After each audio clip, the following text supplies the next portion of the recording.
himself or suffer the consequences. The wisdom of Elijah's inside of the conscientious, so I move with it. Now, let's look at it. So Lazarus was begging for the crumbs that fell from the rich man's table. And if you remember, he sent the dogs out and they had sores all over. And these two teachers, the great teachers among us, the master teachers, the divine teachers, God's men in our midst, Muhammad and Farrakhan, they teach us that the sores on Lazarus' body represented his sore, pitiful condition. It tells you that the rich man died, lost all of his wealth, and Lazarus was called symbolically where? To the bosom of Abraham. He went to the bosom of Abraham. And if you remember, the rich man, or I might substitute for the sake of clarity and understanding, the white man, the rich man said was condemned to hell. Where was he condemned? Hell. He was condemned to hell, so that makes him damned, right? That's why all over the country I call him that one who has a conspiracy and a plot to kill us. I call him the goddamn white man. What did I say? Don't be scared. When you say the goddamn white man, you're not speaking blasphemously. This is not sacrilegious. You're not taking the name of the Lord God in vain. Listen for a second. God is the supreme being. Is that right? God is the almighty, all-wise, and beneficent creator. He's the prime mover behind everything and working in and through everything. Is that right?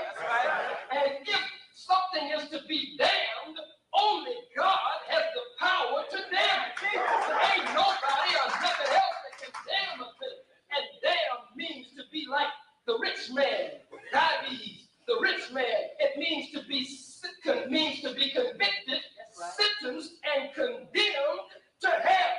So the white man is the goddamn white man.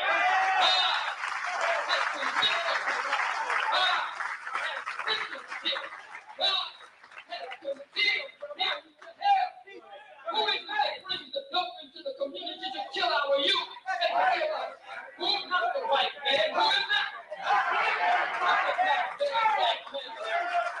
Who is it that brings guns into the community so that we will kill each other? Who? I can't hear you. Who? It's the goddamn white man.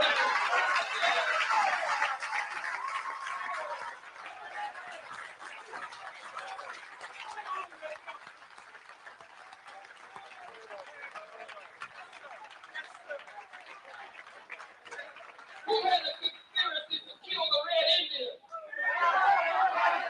Didn't he sell them? Didn't he give them drugs? Didn't he give them wagon loads of firewater and whiskey and alcohol? You heard when I read? When I started off? And the Indians, the pipe is a sacred thing to the Indians. Yes, sir. We respect that. We honor that. But the white man stepped in and he actually got in between the sacredness of the pipe and started putting drugs in the pipe.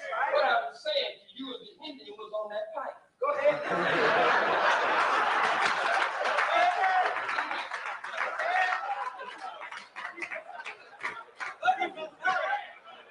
The Indian was on that pipe. That's right.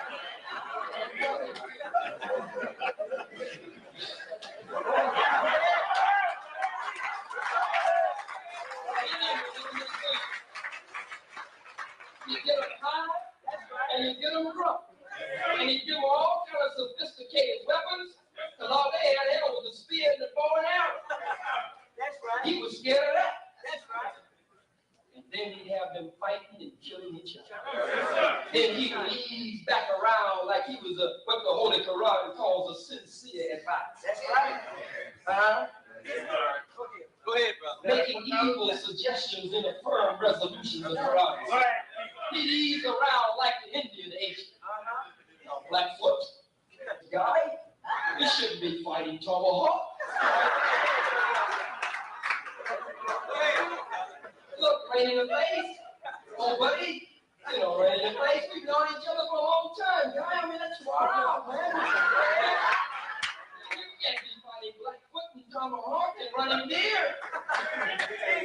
You guys are fighting over foolish things, but here's the cracker who started it. He fomented the trouble among them and exacerbated the tension among them. Then he sneaks around and eases around. That's right. Like he is a sincere advisor. I guess the sociologists of that day would call it red on red crime.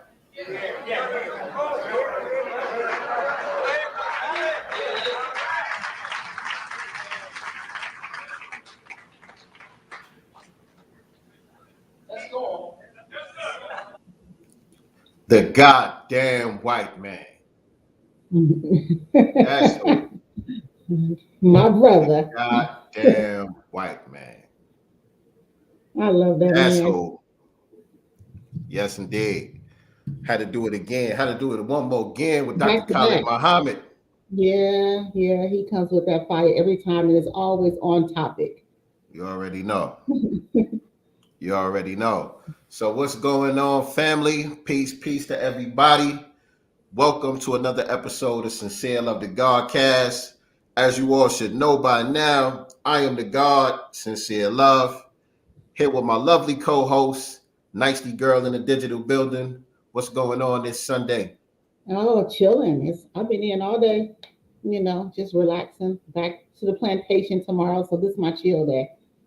Me too. I had to take moms to the airport this morning. Oh, yeah. Since then, I've just been in the crib, just chilling. How was the graduation? Oh, the graduation? Yeah. Very good. We had a good time. Shout out to my wife.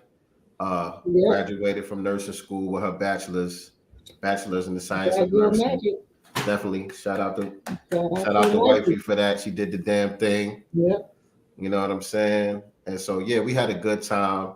My mom's came down. Her brother came with his girl and her cousin, and we all just hung out. We went out to eat a couple of places in Atlanta. We went to Papados and some shit called Red Pepper.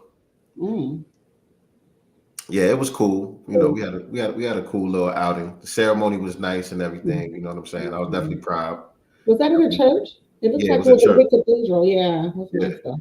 Yeah, it's a big church downtown Atlanta. I forgot the name of it. Something Methodist Church. But yeah, it was cool. It was definitely cool. You know what I'm saying? I think that was really my first time going to like a graduation like that, like a formal graduation. Yeah. Like that. Well, congratulations. For sure. Thank you. Proud moment for the family. Absolutely. You know That's a hard thing to do. Being a wife, a mother, with all the responsibilities she has and still making it and finishing school. So exactly. Yeah. She did that. All that studying and cramming for tests and like you said, still being a mom, still doing the wife thing. Yeah. You know what I'm saying? We did our best. I did my best. Right. To try not to get on nerves and take some of the stress off, you know what I mean, running around behind the kids, basketball and all that shit. I tried to pick up some of the slack, but can't nobody do it like mama do it. Right. But that's can't nobody do it like mama do it. She working and work because she finished, so that's all that matters. She did it. Absolutely. Appreciate you. Shout out to Viewer One, Tamisha in the building. Thank y'all. Yep. I will pass the congratulations on to my wife, Kay. She did the damn thing. And so, yeah, man. Oh, by the way, I just want to say that I was happy to know that your wife was pretty. I was like, oh my God, because we never seen her before. I was like, oh, she's pretty too. He didn't post no boogie up here. There's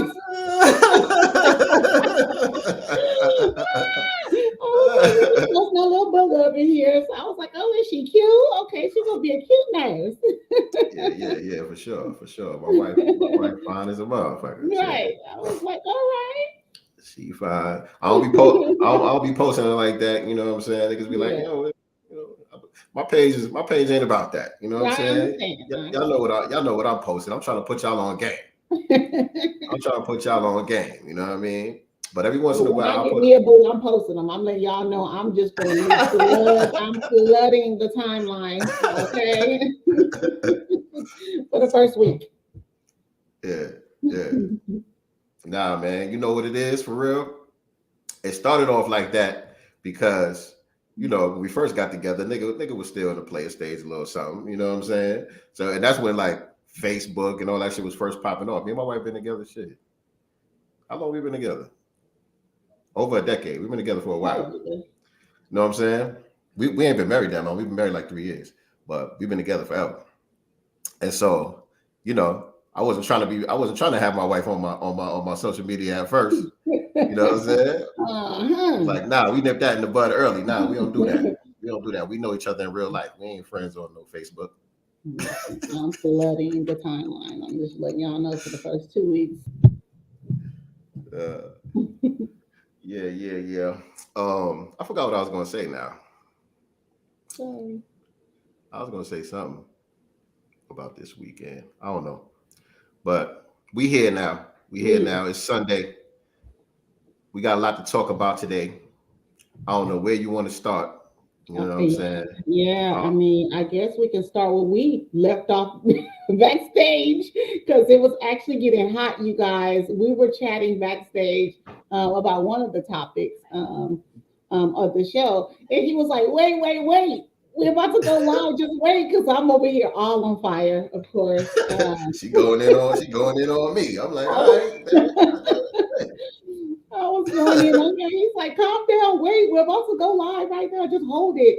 So anyway, we were talking about obviously Joe Rogan and the situation with his N-word. I don't know if that's bad to say on YouTube, so I'll just use I say it all N-word. the Y'all know time. what I'm talking about, nigga. I say it all the damn time. And so one of our brothers in the B1 space, I felt some kind of way. Right. Hold on. Before don't go straight into it. Not Let's yet.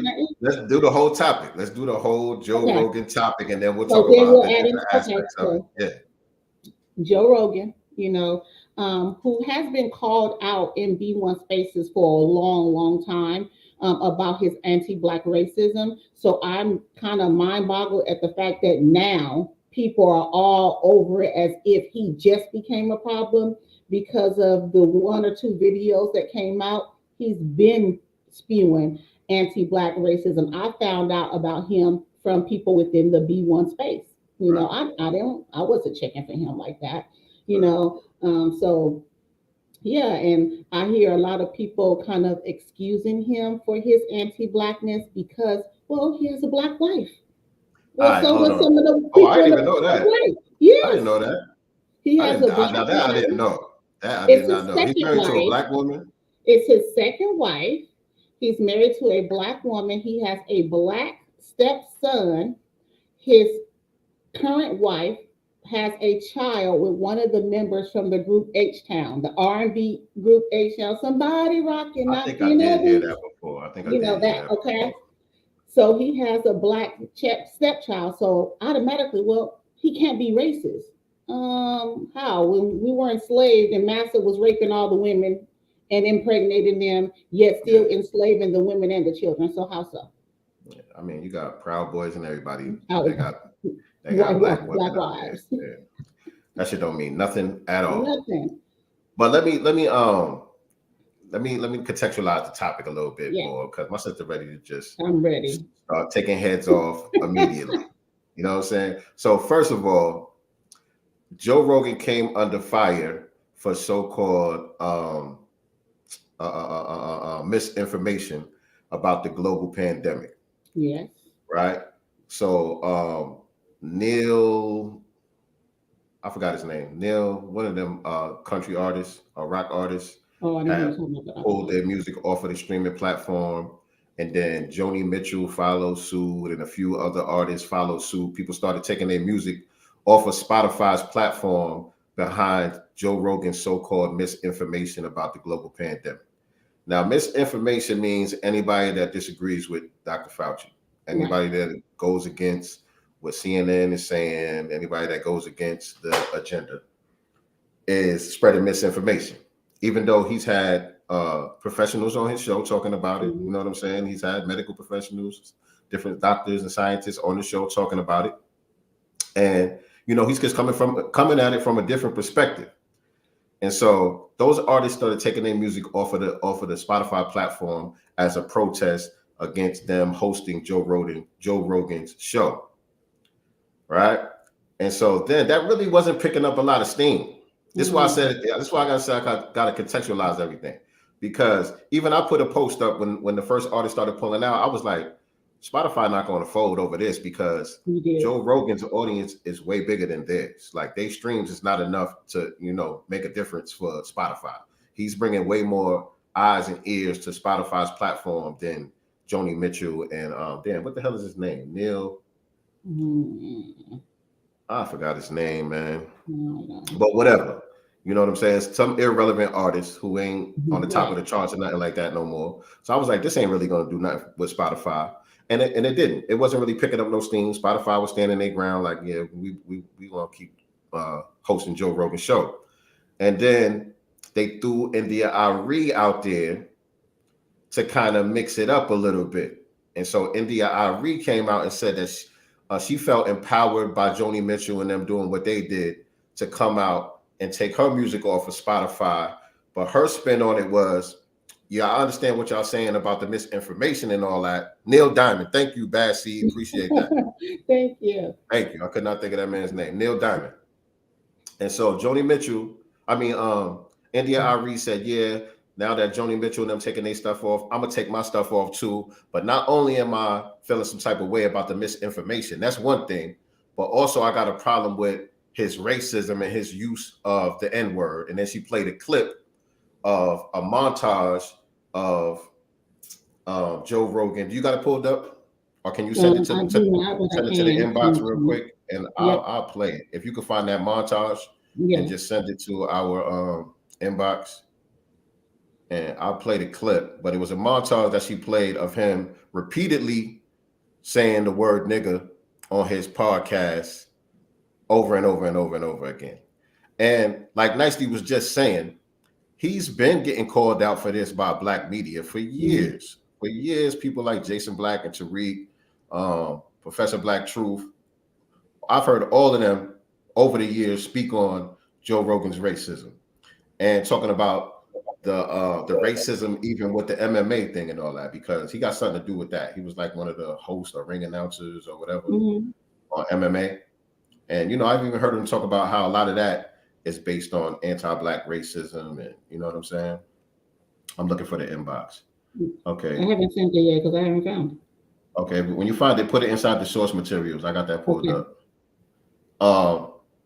Right, and so for years, they have been getting called out. I mean, Rogan has been getting called out for this racism, and there was never no large outcry about it. You know what I'm saying? Those clips of him saying nigga been out there. These are not new episodes. These are stuff that's been around, been on the internet for years, been up on his podcast for years. Nobody wasn't saying nothing about it. And so now that the establishment been giving him pushback over his views on the pandemic, because that's really a threat to them, because like I said, his audience is bigger than theirs. You know what I'm saying? It's more people tuning into Joe Rogan's show than watching CNN on a regular basis, or MSNBC, or any of those other mainstream platforms. You know what I'm saying? His audience is just bigger than theirs. And a lot of people's audience is bigger than theirs. When it gets down to it, the audience is online. The audience is on the internet. That's the reason why a lot of what we say, and I'm not talking specifically about here at Sincere Love the Godcast, we still building, we still growing. Our audience is not that large, but a lot of people in black media, on the grassroots, and otherwise online have large platforms that are outperforming what's supposed to be considered mainstream on cable news and all of that.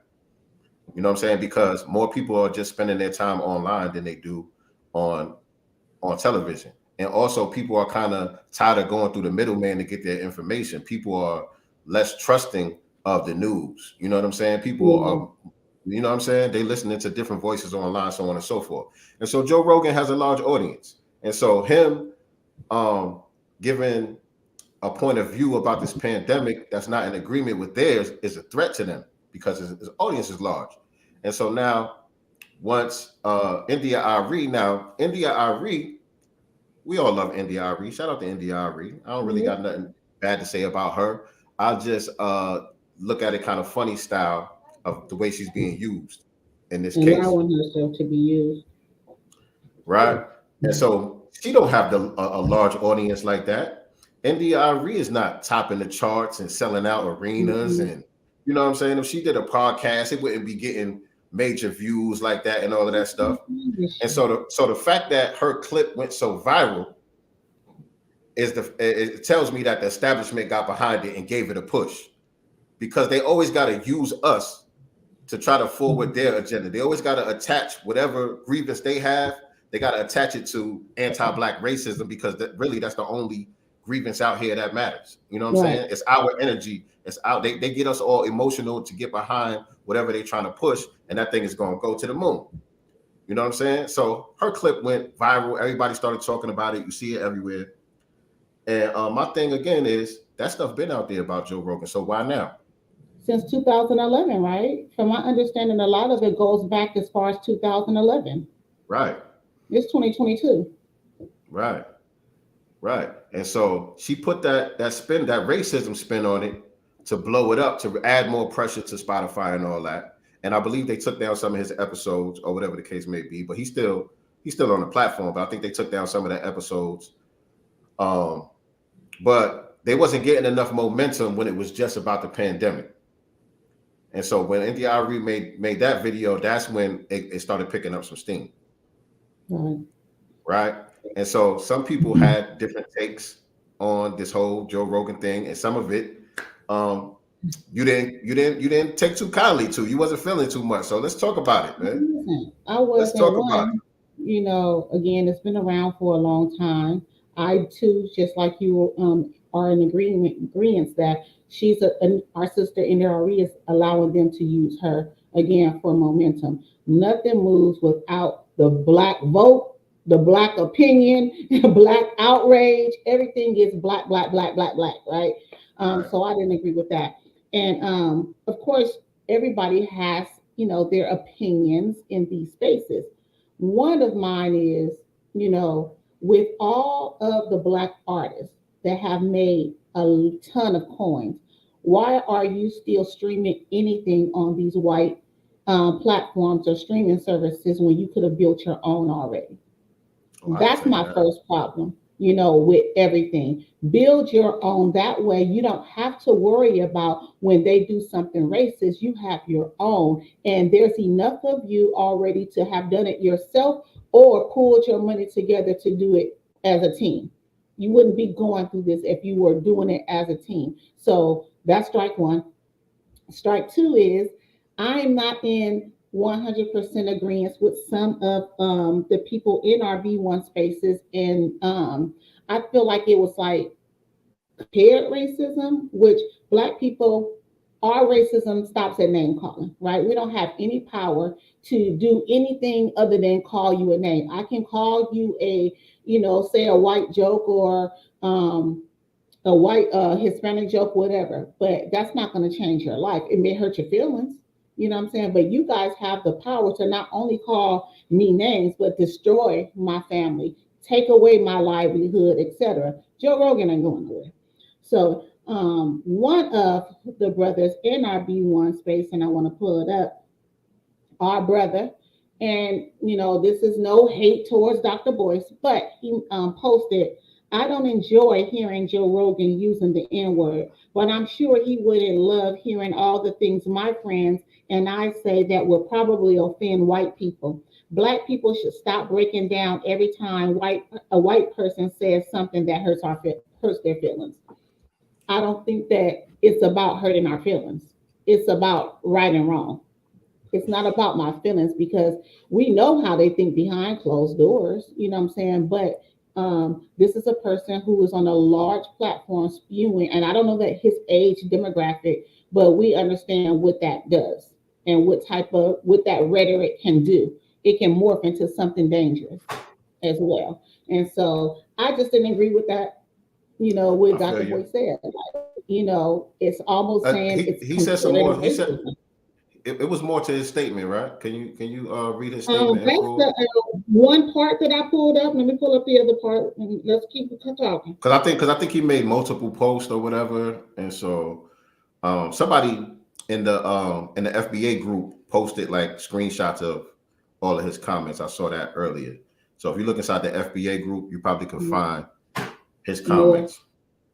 But a lot of people that I seen talk about it, the people that wasn't automatically on some on the bandwagon of uh get Joe Rogan out of here, he's a racist, whatever the case may be. Spotify need to get him off the platform. The people that wasn't on that necessarily on that came at it from a different angle. Most people I heard, and I think even me, I might even put a post up oh no, I think I commented on somebody's post. And the first sentence that I put is, I'm not caping for Joe Rogan, but. And so a lot of people start off their commentary like that. Not trying to Right. cape for Joe Rogan, but. And I think that's where Boyce messed up at, as he didn't start off with that sentence. So it kind of Right. sounded like he caping for Joe Rogan. But I didn't take it as him caping for Joe Rogan.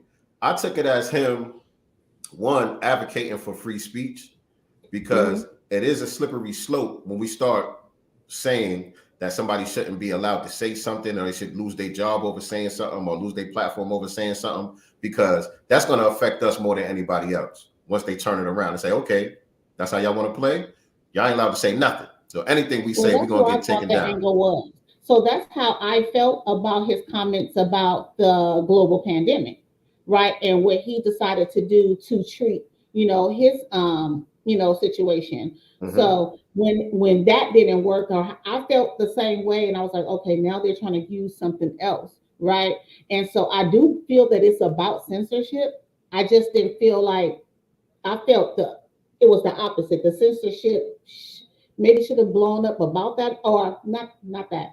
I feel like it should have been more blown up, although I don't agree with censoring him about that, because he has the right to do what he wants to his body. But I do feel like they're using this 2011 and beyond, him saying the N word, because that didn't get enough traction. But it's Exactly. all about censorship, though. I do feel like it's all about censorship. Right. And that's what I'm saying. That's what I feel like part of Dr. Boy's statement was coming from that perspective of it. Like, we shouldn't be so quick to say ban this man or take his platform down, because our platforms are going to be the main ones that take a hit if we start going down that slippery slope. And also, I think he was saying, well, I ain't going to put words in his mouth, but I feel like this. I feel like I prefer open white supremacists. Absolutely. You know what I'm saying? Don't be behind closed doors with it. Say, let us know how you feel out loud. We need to be able to identify our open enemies. You know what I'm saying? So yeah, give them the bullhorn, give them the microphone, let them speak freely. That way, our people can't be in denial. They can't just tuck their head in the sand and act like it doesn't exist. And those of us who are making power moves out here can be able to identify who the open enemies are as well. You know what I'm saying? And we can look at the people around them that still fuck with them, that still co-sign them, and identify them as well. Right. You know what I'm saying?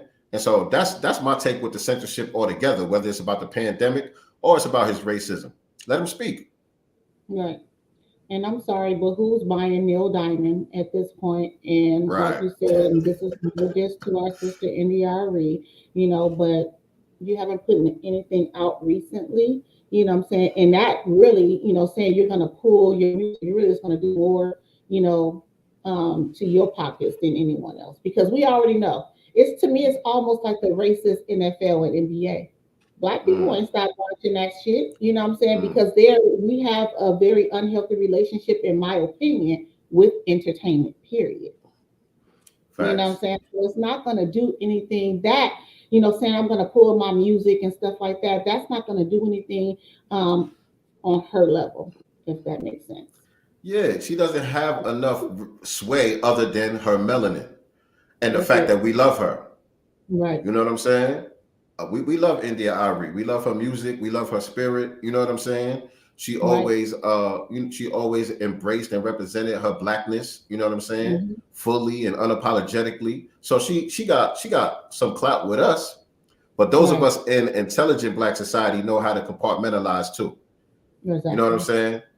Say, yeah, I love you, India, but this ain't our fight right here. Right. Why is you running interference for these folks? Or why are you allowing them to use you to gain Usually. momentum for what they're trying to do? Because it's not about India. India could make a video saying something that's really important and really powerful, and it's not going to get that many views. It's not going to go viral Mm-mm. like that. The Nope. mainstream outlets is not going to be posting her and putting her everywhere. You know what I'm saying? It's only because she's saying something that's going to help them do what they're And trying to do because with he Joe said Rogan. the N word, he said nigga, and we supposed to get all emotional Right. and butt hurt about it, and we ain't because again, he's been outed a long time ago. He's been on our radar. Where y'all been? I feel like they late to the party. What you said? She said Dr. Boyce has been criticized for this before about saying off Yeah. code stuff. Viewer Mm-hmm. one about saying Yeah, off code for stuff. sure.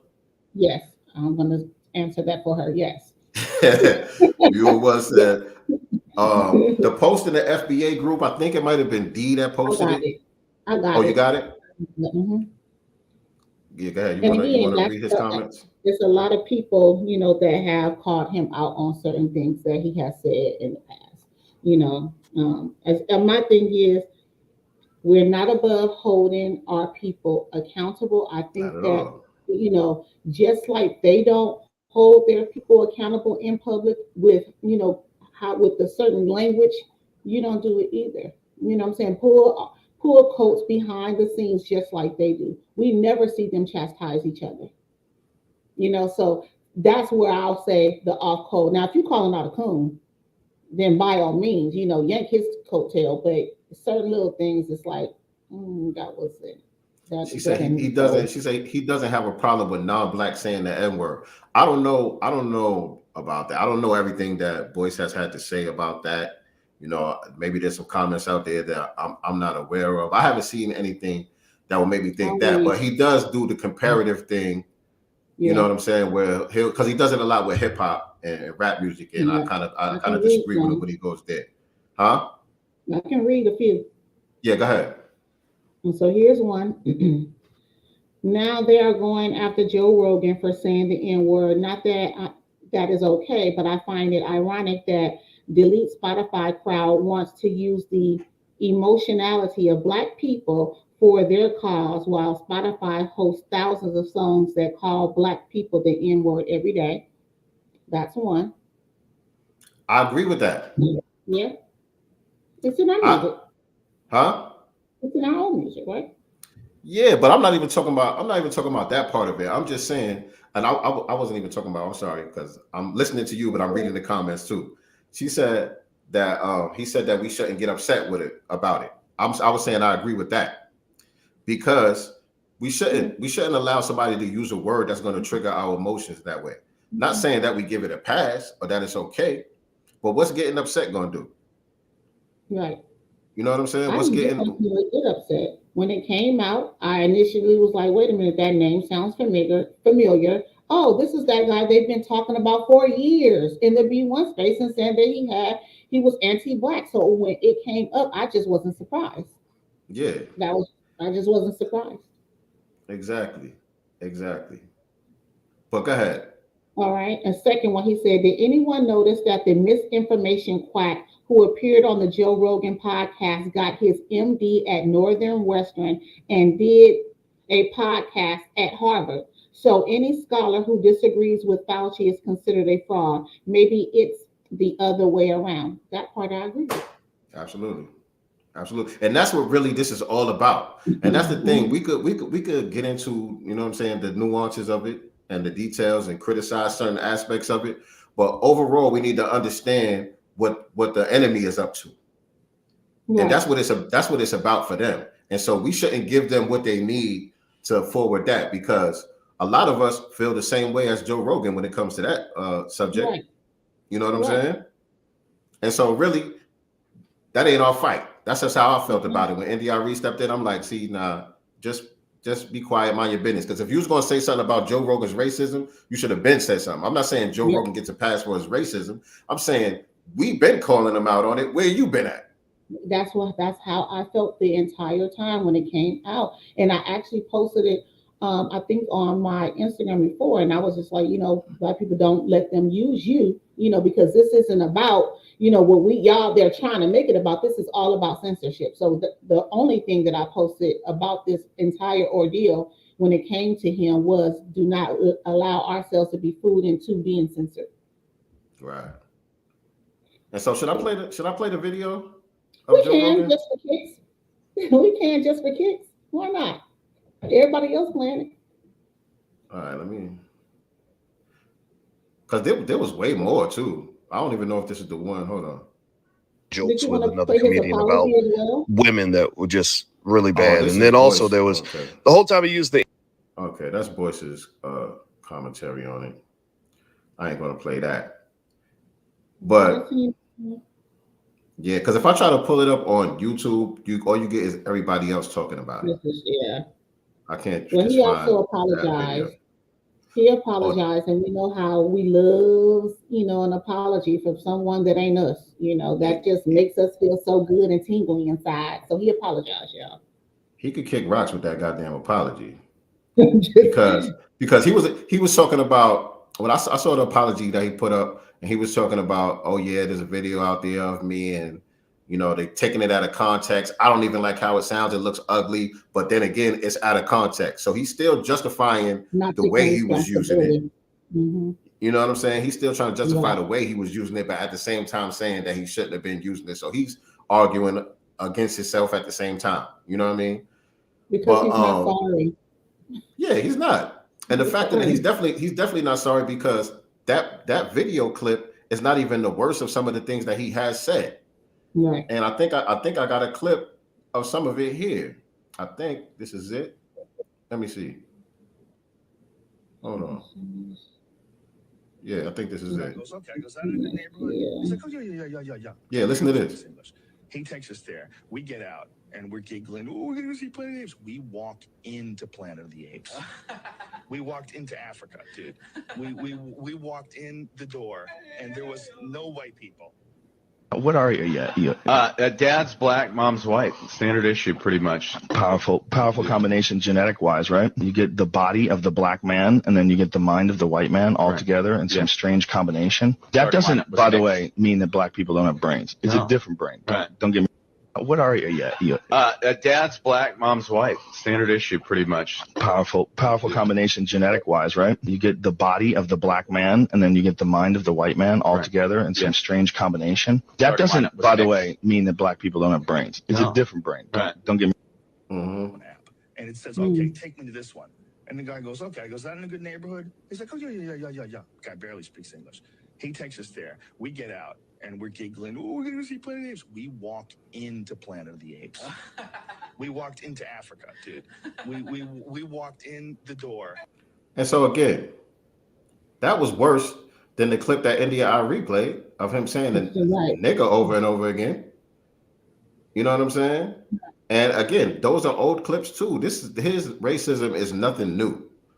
So the outrage is fake. Absolutely. You know what I'm saying? Manufactured outrage. It's manufactured. And that's the reason why I'm like, it's not that we letting Joe Rogan off the hook. Not at all. We've been calling him out in these spaces. You know what I'm saying? Right. We've been not rocking with him in these spaces. So it's just, we're not going to get on the team left white supremacists to go against team white white supremacists. Like, no, we're not doing that. Y'all can have your own fights. And a part of all this, one is censorship. Two, you're not allowed to have an opinion outside of the opinion of Dr. Fauci.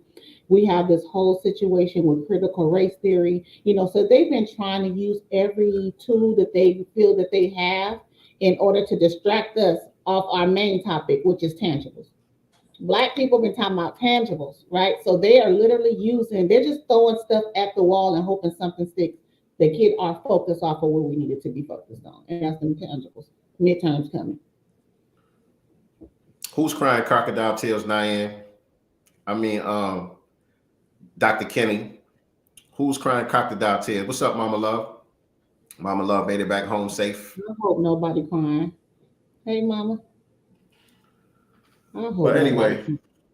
what's the next topic, man? We spent a lot of time talking about Joe Rogan's podcast. But anyway, actually, we do got to stay here for a minute because you did bring up a good point backstage about other people who are in the public eye, who have large platforms, who have expressed anti-black racist views, and there's been no outcry, there's been no cancellations happening.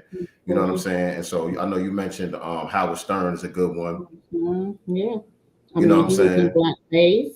You know, he was calling, you know, talking about the Rodney King riot, saying if black people continue to, you know, can't live here if they continue to destroy their property, you know, basically saying that Rodney King deserved, you know, to be beat more, like all kind of anti-black stuff. Yet he's still, you know, a multi-millionaire, you know, and he hasn't been canceled. Sirius picked him up, offered him a large amount of money to do that, and new deals, books, everything. And like you said, his audience isn't black. That's not the point. Yeah, I understand that. If we're talking about people being rewarded, if we're talking about putting pressure on the corporations or you know, boycotting these stations or whatever, I understand that. When I said that, it was because you know, we speaking to black people when we come on here, so we trying to tell our people how we should be moving and how we shouldn't be moving. And so I'm like, well, black people don't listen to Howard Stern anyway, so telling black people stop listening to Howard Stern ain't gonna do shit. You know what I'm saying? But there's a lot of people out there who are very problematic, just as much as Joe Rogan, if not more. And so if we're going to have this outcry, this outrage, then they got to be across the board, and it can't be whenever you get the okay from white mommy and daddy. Exactly. And then also, again, this is a time for them to look inward as well. You have all these people who you're connected with within the music industry. All of you guys have made a pretty big bag.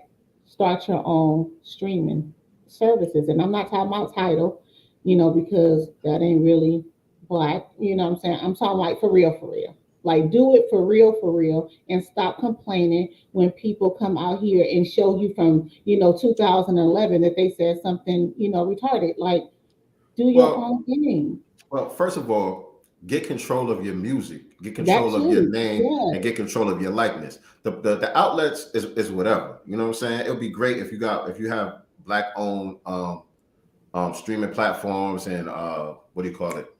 Distribution outlets and all of that. That's great. You know what I'm saying? I'm all for that as well. But the platforms, I understand why people want to put their stuff on Spotify, Apple Music, Tidal, places like that, because that's where people are. They're there already. Their audience is already there.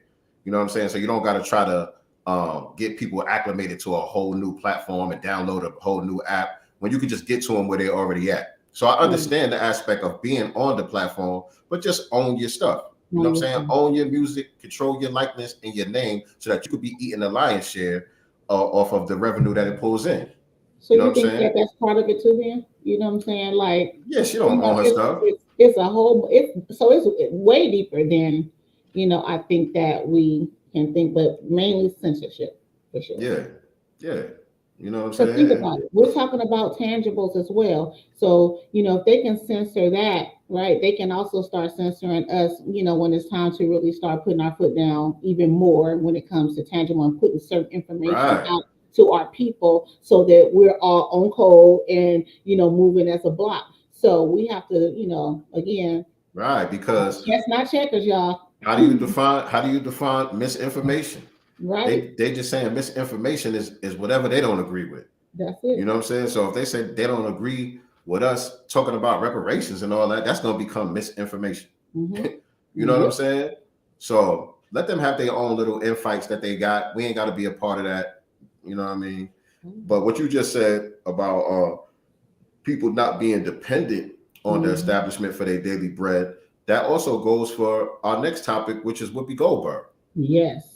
Absolutely. Right. She's been around long enough. She's garnered an audience for herself. You know what I'm saying? Even though she don't really got no base, because she's been so problematic over the years, you know what I'm saying, caping for white supremacy, you know what I'm saying, running interference for white supremacy. She don't really got no black base, but there is people out there that love Whoopi Goldberg. She does have an audience, you know what I'm saying? She's the draw for that show. It's not The View. What's the name of the show? View. It is The View. Oh, The View. It is The View. Mm-hmm. Yeah, she's the main draw for the show. You know what I'm saying? And so she could definitely establish something like that for herself without them. Yep. You know what I'm saying? Without having to crawl around and apologize over and over again for something that wasn't even offensive. You know what I mean? And I want to say this, like, I, still don't understand half the time with these people, meaning the Jewish community, right? What their point is half the time, or, I personally, when I see a Jewish person, I don't know that they're Jewish outside of them wearing the yarmulke thing on their head, right? I don't know that you're Jewish. What I see is white people. This is no disrespect, but I see you as a white person. So what I want to know is, and I believe our brother West Coast Cam, he brought this point up, is Jewish now a race? Because now, what I'm saying, you're trying to make Judaism a race when we know it's a religion, right? But you guys are trying to make it into a race. And I think Whoopi's point was, when the Holocaust was going on, these were white people killing other white people, right? Mm-hmm. It can also be interpreted as tribal. Mm-hmm. You know what I'm saying? In my opinion, right? Because these were still two sets of white people, Germans and whoever. You know what I'm saying? It's just confusing. I can see why it would be confusing, and confusion is a weapon of white supremacy anyway. Right. That's something that they do intentionally, and so them making their religion into a race is not really anything new. You know what I'm saying? This is what they've been doing for decades, right? They have been. They're white when it's convenient. Mm-hmm. They're white when it makes sense for them to be white. You know what I'm saying? When they started coming over here to the United States after World War II, they were allowed to assimilate into whiteness. And even like little instances where Jimmy Iovine, who's an Italian Jew, right? So Italians be playing that game too. I'm white, I'm not white. Now I'm white, now I'm not white. But he's an Italian Jew. And I don't have it pulled up, but I remember when him and Dr. Dre first did the deal with Apple for Beats. And he was bragging, he was boasting about how you have a white guy, a white Jew, and a black guy doing business together. You know what I'm saying? Mm-hmm. Jimmy Iovine and Dr. Dre, you know what I'm saying? They were making a point to say, look, this has never been done before. You got a white Jew and you got a black guy doing business together. And so when they were doing that, it was kind of a way of saying, we in this together. You know what I'm saying? We all brothers in the struggle. You know what I'm saying? Type shit. But it wasn't offensive for him to say white and Jew. You got it? Yeah, I'm finding it right now. It wasn't offensive when he was speaking about it in those terms. You know what I'm saying? So my point is only to say, they be white when it's convenient. You know what I'm saying? Like, and it's just annoying because, and it was another clip, where one of them, I think I may be wrong, but from the ADL or something like that, he said that, Jewish is almost like same thing with the one drop rule when it comes to black people. If you have one drop, then you're Jewish. He made some kind of, comparison to that. It was like, how many drops? How many drops do the black Jews have over there in not Syria, over there by Israel? What's that? Palestine.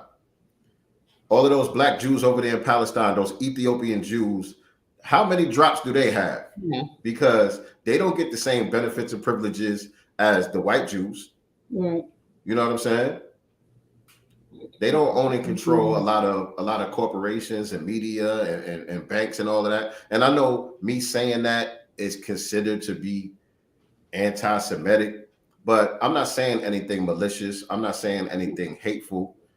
these things can be researched. You could just look up to see who owns what. You know what I'm saying? You could just look to see who's behind a lot of these companies, a lot of these corporations, and a lot of them just happen to be white Jewish people. It ain't no hate against them. But if you say that, then they put that anti-Semitism label on you.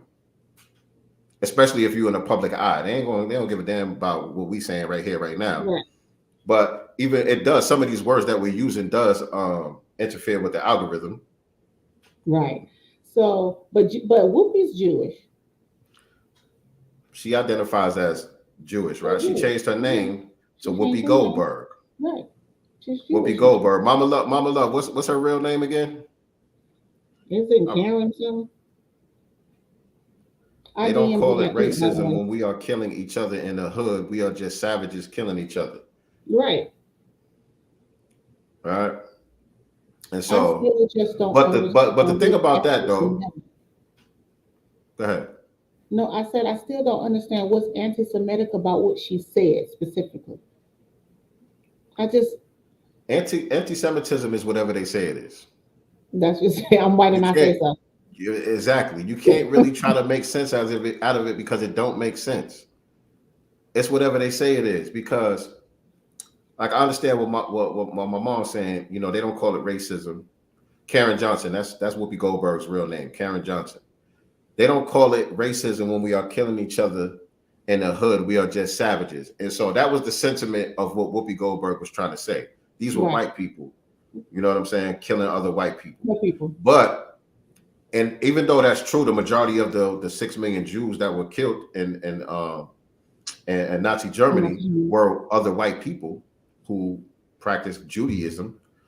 But it still was about racism because Hitler was talking about white supremacy, right? The Nazis were using those terms.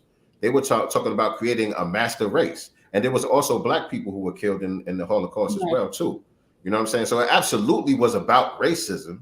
So Whoopi was wrong about saying that, but she wasn't being malicious about what she said. She wasn't saying anything degrading or hateful towards that group.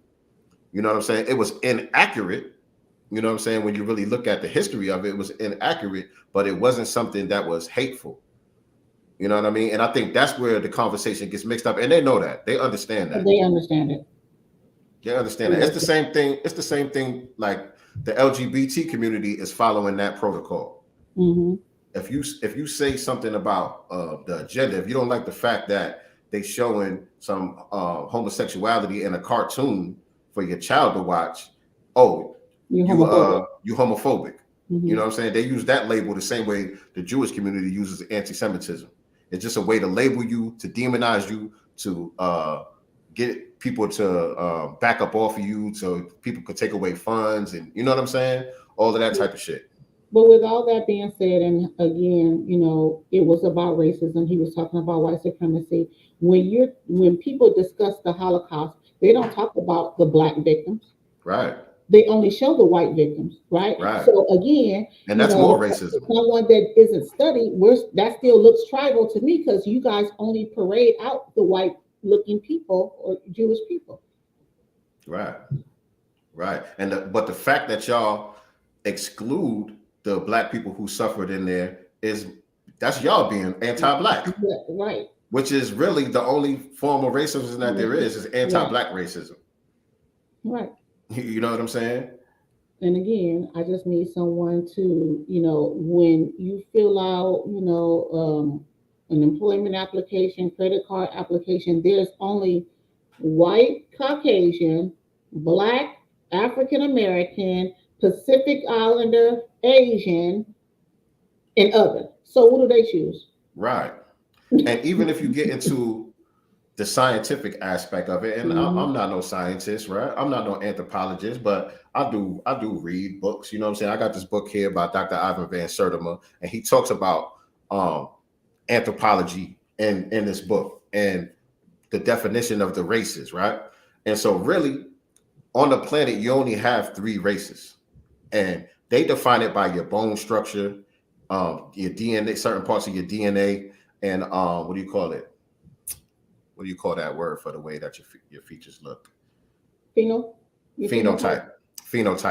So your bone structure, your phenotype, melanin in your skin, lack thereof, and what I just say. Oh, and kinky hair and all of that too. You know what I'm saying? And so you got Negroid, you got Caucasoid, and you got Mongoloid, which are black people, white people, and Asians. Those are really the only 3 races on the planet. Everybody else is a different ethnic group or culture group or language group or something like that. But you belong to one of those races. Right. So you could be Spanish, but you're black. Spanish is the language group that you belong to. Black is the race that you belong to. You know what I'm saying? You could be Jewish, which is the religious or cultural ethnic group that you belong to, but you could still be white, or you could be black, or you could be Asian. I don't think they allow you to be black. It just seems very anti-black to me. No, but I'm just saying you have black Jews. You have black Jews. You have Jews that, I mean, you have black people who have been practicing Judaism way longer than these white Jews that we're talking about. You know what I'm saying? So that's where the confusion comes in at, because they'll conflate race, ethnicity, nationality, culture. They'll conflate those things. But really, there's only 3 races on the planet: black, white, and Asian. Well, Negroid, Caucasoid, Mongoloid. There's a pattern with this group of making black people bow down and apologize and suck up, but we never see any apologies from them, because again, these are the people that pretty much own, and this is not being anti-Semitic, but when you're talking about the record labels and stuff like that, and most of the people are signed to people that are within that group, right? And you don't have a problem with the anti-black messages in our music, which, gets fed to our children, and sometimes in a lot of cases can still harm, our communities, because you have people that want to live up to what it is that they're hearing because they're not mature enough to understand it. Number one, so you feed poison for your gain, your financial gain for yourself and your people, but then you poison my people. And then when we say something, we're anti-Semitic. Right. And also I wanted to make a point too, that the person that's over NBC, her name is Kimberly Goodwin. She's black, and she's the one who actually suspended Whoopi for the 2 weeks. So again, they also use your own to, carry out the whipping. Right. So that they can hide their racism. So they can hide it. Well, that wasn't my decision. It was her decision. We didn't tell her to do that. She's the head. We hired her because we're not racist. It was the black leaders. It was the black leaders that wanted us to create all these 3 strike laws and lock you niggas up. Right. We didn't want to do it, but it was your leaders. They insisted. Yeah. Same old, I don't know. I just don't understand why people don't, see it. I don't see how at this point we're still being fooled by this mess. I think I DM'd you one of my faves, Farrakhan, talking about. That's what I'm looking for. Oh, I DM'd it, not to the main one, to your personal DM. I was just, I'm sitting here looking for that. You see me scrolling over here. Yeah. Oh, yeah. I sent you part 1. I didn't send part 2, but yeah. That's the one I was looking for. Yeah. I think because he's been talking about this. I think this video, you guys, is probably in the 90s. At least the 90s. 2000s, yeah. At least the 90s. It could be the 80s. Because he was talking about Jesse Jackson, wasn't he? I think that was the 80s, man. Yeah. You can't tell how old these FOIs be, these NOIs. You can't tell how old they don't age. But yeah, here we go. I gotta unmute it. For what? You heard that? And they can't deal with that kind of mind. Well, will you apologize for what? You heard them ask me that. Well, Minister Farrakhan, don't you think that there's something that you should apologize for? Please. I say, y'all haven't apologized for what you did to black people. I haven't done nothing to you all but tell the truth. And if that hurts you, you should never have existed. I didn't have anything to apologize for. I told Jesse, don't do that. Don't do that, Jesse. You already apologized. Well, now you went to the Jewish synagogue and you apologized. That's it, man. If I apologize, you accept my apology. Go on. I ain't got to keep on apologizing every time I see you apologize.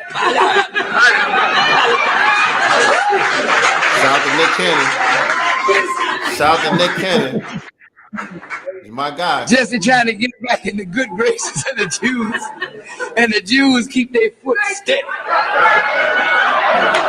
They keep their foot steady in his backside. They're not going to ever let Jesse forget that. Never, never, never. The Jews are the most unforgiving white people you ever want to meet. They don't let nothing. If you ever offend them, keep on stepping. Because, hey, if you're looking for them to forget it and you repent, you're going to have to lay at their foot every day and walk over you and come back in and then do the whole. And then they'll say, maybe if you keep this up for 100 years, I may think about forgiving you. I'll never have them for my friends. And who the hell cares? I don't need their friendship. I'm going to whoop their butt as long as I see them coming wrong. I'm going to down them every time with the truth. Not going to back down. They'll have to kill me. And they can't deal with that kind of. That's how they do, man. That's how they do. That's how they gotta. That's how they do it. And y'all Negroes gotta stop bowing down to that shit, man. And the problem is, if you say Jewish people own and control everything, that's considered anti-Semitic. Me saying that, right? But that's the reason why these niggas have to bow down and kiss the ring, is because they're the ones that own everything. They're the ones that's cut their checks. They own the arenas that they performing at, the television stations that broadcast them, the sports leagues that sign their contracts, you know, all of the league commissioners and all of that stuff. Man. All of these people just so happen to be from the white Jewish community. Right. And so when you look at these entertainers and these athletes and all that, and you see them politicians and all of that shit, and you see them acting this way, this is the reason why. Because they won't be able to get anything done. They won't be able to sustain their careers if they don't continue to bow down and kiss the ring. But it's a new day, family. Y'all don't need them anymore. Y'all niggas don't realize y'all got your freedom papers. Right. And honestly, I think that's why we get treated the way that we do, because we, you know, like we're gonna go back to our brother Nick Cannon when he created Wild and Out. When he and Kevin Hart created Wild and Out. Y'all did that on y'all own, written out the spot, you know, hiring your own camera people and stuff. It started to pop. You know, of course, they pockets start to ring. You know, they cut y'all a large check, but then take all control and ownership of what your intellectual property. That's what has to stop. It was popping the way you had it. You know what I'm saying? Stop thinking that you need to be in these spaces in order for it to be better. White ice ain't colder. Still ice. You know what I'm saying? Y'all were popping before. We knew about Wild and Out before it hit MTV. And we was rocking with it hard. Take the slow grind, man. It's nothing wrong with starting off small and growing large. That's the way everything in nature works. When you look at nature, everything starts off as a small seed before it's able to germinate. And that germination process takes place underground, where nobody can see it. And so embrace that process and understand what you are going to become. Understand what you are becoming. You know what I'm saying? And stay down with the grassroots. We got you. Right. If your shit is fly and you keep it authentic and independent, your people will support you. You know what I'm saying? And the way everything is set up now, you can go directly to the consumer. You don't need these middlemen anymore. I understand once upon a time, you know, our people had to do that. They had to tap dance a little bit. They had to scratch when they wasn't itching a little bit to try to get a little something. I understand that, but I can't understand it in 2022. Me neither. I can't. especially those of y'all who already are established to a certain extent. You already been in the limelight for a certain amount of time. You already have an audience. So what if they cut you off? Right. They need you. It's not the opposite way. They need you. So that's what we got to get off that and, again, stop. My thing is, if anything requires you to sell, your ownership, and all your rights away to the point where they control everything, you can't, freely say certain things. And I'm not saying anything disrespectful, but just be free, what I'm saying, to have a dialogue with someone, even if it is about, religion or sexual orientation or something, without someone talking about canceling you, walking away with a bag that you created. Because, if they drop him, they still holding the bag. Right. And guess what? Unfortunately, Negroes ain't going to walk away from watching it with you. That's the sad part for me. And I like Nick Cannon, man. You know what I'm saying? I'm a fan of his work, man. I think he's a good brother. But man, y'all gotta have y'all backbone, man. Yeah. Y'all gotta have. I don't know. I can't. I haven't been in those spaces. I don't know what they got on some of y'all. It seemed to me like they got something on some of y'all, because it's like I don't get it, man. Why would you? Get it. You know what I'm saying? It's bigger than. So I'm with you in thinking it's bigger than money. It's some type of, like, do they have something embarrassing that they can put out? It gotta be something or something like that. And then what also gets me, not only do they want an apology, they want a bag. You got to come, and give some money to their nonprofit. You got to go to their museum. You got to do all this stuff for what? Right. Ain't nobody got to apologize to Foundational Black Americans for nothing. Ain't nobody got to cut no check for nothing. No, I guess they feel like we used to being abused. Not even the debt that's owed. I guess they figure we're used to being abused. So it's you guys, came being abused. So, this is nothing for you. I ain't used to it. I ain't either. I ain't gonna get used to it, but I ain't used to it. Cut the check. All of them. Don't even cut no check, direct deposit. Just ask for my routing number. Right. Yeah, right. Tamisha, they sold their soul. It's something. It's this is or it's just a fear of falling off. Maybe they don't have, they haven't managed their money as well as we think, because everything that glitters isn't gold. That's a fact. So it could be that these people are not as well off as they pretend to be, because of, I think that's true for some of them, but some of them don't need no paper, man. Some of them ain't hurting for no paper. And, it's just a lack of personal self-esteem, and it's a lack of group self-esteem. Mm-hmm. Not believing in yourself and not believing in your people. You know what I'm saying? Yeah. It goes back to that for me. A lot of these people, link up with brothers like RZA. Farrakhan has spoken with a lot of these brothers behind closed doors and stuff like that. And you mean to tell me you still ain't got it? Right. You went to, the mastermind himself, who spoke life into you, you know what I'm saying, and told you what you need to do, and you didn't listen. You still turned left when he told you to go right. At this point, when you say it like that, think about it. Farrakhan has spoken to like that. Several brothers, and we can go way back. We just had young Khan the Don on here. He's telling stories of people that, when he met Farrakhan and when he got in, all these brothers done sat with Farrakhan. Right. In the 90s. Right. And it's only a handful of them that you could say, that it really had an effect, like the Ice Cubes and you know what I'm saying? Right. Like, it ain't too many people that you could just name off the top that you could say, yeah, he been a real one this whole time. He ain't scratch when it don't itch. You know what I'm saying? He ain't bow down to none of this bullshit. Ice Cube is really the only person coming to mind right now. Exactly. Yeah, and I still think about, the lyrics from No Vaseline. You know what I'm saying? He ain't never apologized. For what? Because it was the truth.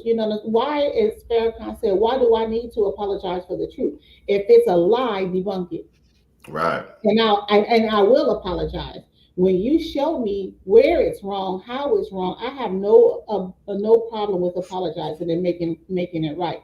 But if you can't do that, you're not going to just tell me I'm wrong, tell me that I'm lying, and not prove it to me. That's not right. That's not how this works. So what's the thing where it said they changed the definition of racism? Huh? Where it said the ADL changed the definition of racism over the Whoopi Goldberg thing? And this was about that whole one drop rule. Oh, okay. We talked about But that. yeah, he was saying something about this whole, well, can think about it like the one drop rule when it comes to black people. If you have one drop of blood, they were saying you were black, whether you looked it or not. Even I remember that don't even make sense. Yeah, That's like a clumsy conflation right there. I don't even think it was clumsy. I think it was, he was being an asshole. You know what I'm saying? Like, because you can't really come with it with real logic and facts, you were just being an asshole and doing anything else. Well, it's just like the one drop rule with black people. I don't even see the correlation. At all. I remember years ago, Halle Berry talking about that, obviously being raised by a white mother. Her father wasn't a part of her life. And, she said she was always told that, she could never identify as black because of the one drop rule. As white. Mm-hmm. As she couldn't identify as white, amongst the people that I guess they were around. She damn sure can't. Yeah. But they wasn't going to let her if she could pass. Yeah. Damn. They weren't going to let her, because of the one drop. Your blood is contaminated. I think that was just the headline view of one. They just worded the headline that way for the click. But yeah, it was about what she was saying with that one drop rule comparison that they was trying to make. And I just think that was a dig, basically, I'm just gonna say anything and what you gonna do about it. But speaking about the one drop rule, right? I guess let's get into this topic, the Kanye. Let's talk about Kanye a little bit. All right. Mm-hmm. Because I've heard a lot of people weighing in on this stuff that's going on with Kanye and Kim, with this manufactured beef, baby daddy drama, mm-hmm. baby mama, baby daddy drama. Mm-hmm. These people are billionaires going through this shit in the public eye like this.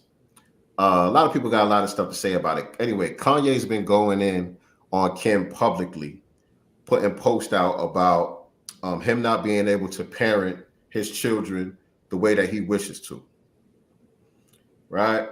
And there's been pushback on both sides. You know what I'm saying? Some of Kim's people have been weighing in. Kanye's been posting screenshots of some of the conversations and all of that shit. Like, Kanye be going in. Kanye, to me, he's a complicated person. I always say that. You know what I'm saying? There's plenty of room to criticize Kanye, but it's a lot of shit that Kanye be doing that I fucks with also. Right. You know what I'm saying? Right. And I love how he uses his platform to make sure he has a voice. Whether he right, wrong, or whatever, he uses his voice. He's not going to be filtered. He's not going to be censored. He's not going to go, it's going to be on his terms. Mm-hmm. If he wants to do an interview with a mainstream outlet, TMZ or anybody like that, he'll do that, but he gonna spaz out in the interview. You know what I'm saying? If he wants to go to Drink Champs and keep it, you know what I'm saying, with the culture or whatever the case may be, he gonna go sit with Drink Champs. If he wants to just go on Instagram and do a rant or do a post on Twitter or whatever the case may be, he's gonna do that. Right. And so I like how he uses his platforms to say what he gotta say. And some of the things that he has to say with this whole Kim and his kids thing, I agree with. But let's hear from you, because I was loving some of the conversation that y'all was having in the inbox. You know what I'm saying? The black women's perspective. You were one. I feel like it's manufactured personally. I don't even know if it's real. Case in point, he has some type of show that he's doing. He has all his children with him all of a sudden. He did this rant about the other daughter's birthday party. Kim won't let me see the baby. She won't tell me where she at. Next thing we see, he's at the birthday party, throwing his daughter in the air, singing happy birthday. Like, I just, what I'm saying? I don't know what's real anymore, because we know with that family, they'll conjure up anything for attention. They are going to a new network with a new reality series on Hulu that's going to be coming out this year. And I'm most certain that they're filming content for that show, right? So what do we need? We need beefs in the family because we're going through a public divorce. We're a public couple. So this all can tie in to the show.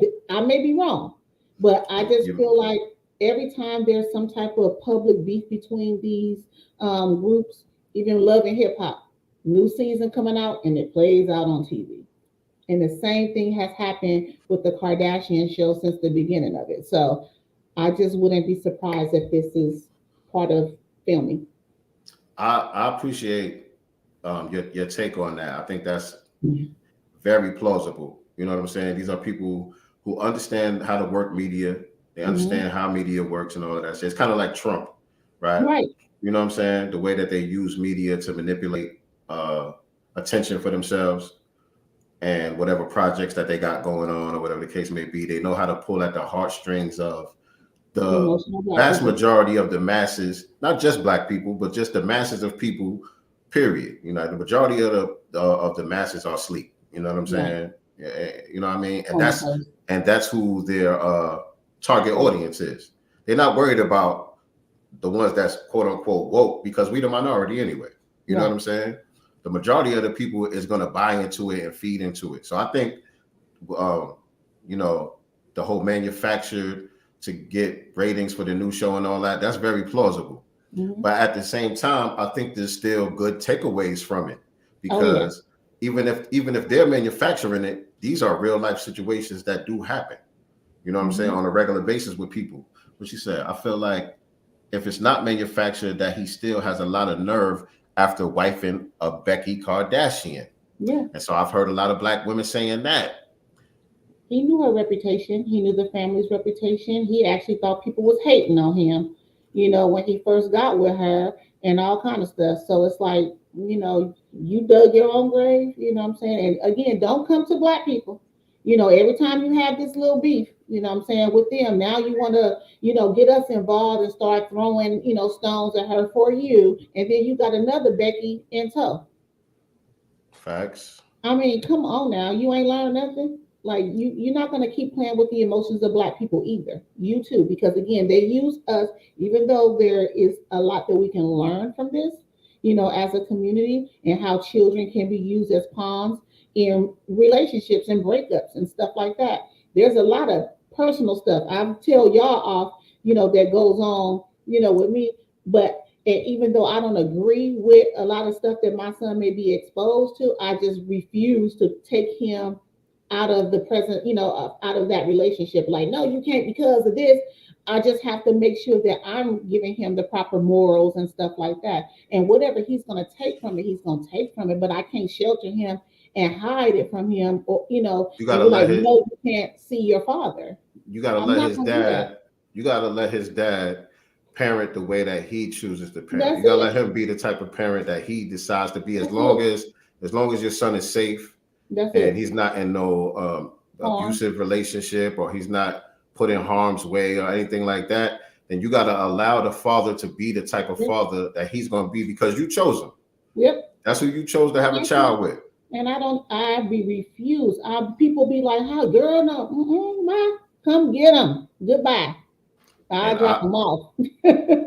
I respect that, and any woman like that, I respect that because that's not always the case. Yeah, you know what I'm saying. A lot of times, if the woman can't control how the father decides to parent, then they don't give the father access to the child, or they do things to interfere with his influence over the children so that, you know, his whole authority becomes undermined as a father. Right. So where he doesn't even have the ability to raise his children the way that he sees fit. Right. You know what I'm saying? And that shouldn't be the case. Level. And the respect level, because I'm also big on respect. I don't care what he do as an adult. You're going to show him respect because that's your father. Right. Period. You know, and that's where I come with it. Respect is always going to be number one for me. Even if you don't feel like he's doing certain things the right way, that's your father. Respect. And if you feel some kind of way, you talk to your father, son to dad. young man to man respectfully so that y'all can get an understanding, right? But that's where communication comes in as well. So I'm big on that. If you feel some kind of way, talk to him respectfully, though. And I can understand how that might not be an easy thing to figure out and to try to navigate with your child. You know what I'm saying? When you have a situation like that where you might disagree with some of the things that the father do, but at the same time, you're not trying to interfere. You know what I'm saying? That could be a hard situation to navigate without, number one, demonizing the father. You know what I'm saying? Throwing him under the bus or anything like that. And at the same time, being able to raise your child the way that you think he should be raised. Right. You know what I'm saying? Because I'm like on the opposite end of that. You know what I'm saying? Whereas I haven't always had the ability to parent my children the way that I saw fit. You know what I'm saying? There's always been some type of hindrance or interference to me being able to do that. No matter how hard I tried, no matter, you know what I'm saying, what it was that I tried to do, it was always undermined. You know what I'm saying? And so it was hard for me raising my children to not throw their mother under the bus when trying to explain to them and get them to understand what's happening. You know what I'm saying? It's hard to try to explain that, like, look, you know, because I'm in a situation where I feel like I'm being done dirty. You know what I'm saying? But I don't want my children to feel like that about their mother. Right. So that's a hard thing to try to navigate and try to explain, especially when they're young. When they get a little bit older, it gets easier, you know what I'm saying, to kind of talk man to man or father to daughter or whatever the case may be. But when they're little, it's like sometimes you got to just eat crow. And see, with mine, I have a son. I'm his mom, right? He loves and adores me. And so his thing too is, and I have to kind of, like you said, navigate and have these talks is because if he feels like I'm hurt or being disrespected, even when it comes to his father, he wants to protect me. You know, so it's like, no, I'm in that mama got this, don't worry about that. You know what I'm saying? Because, you know, so that's where I kind of still have to have that balance and make him understand that I'm okay. Like, it's not anything abusive, by the way, nothing like that, just respect. And if he thinks I'm hurt by anything, his whole thing is he wants to protect his mama, even if that is from his father. I get it. You know what I'm saying? So it gets difficult, you know, raising it. We don't get a script. We don't get a manual.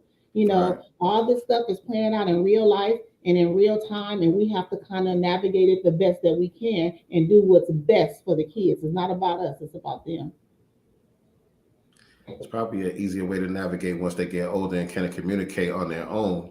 If they are infants, it's difficult. If the father is someone that you can't communicate with at all.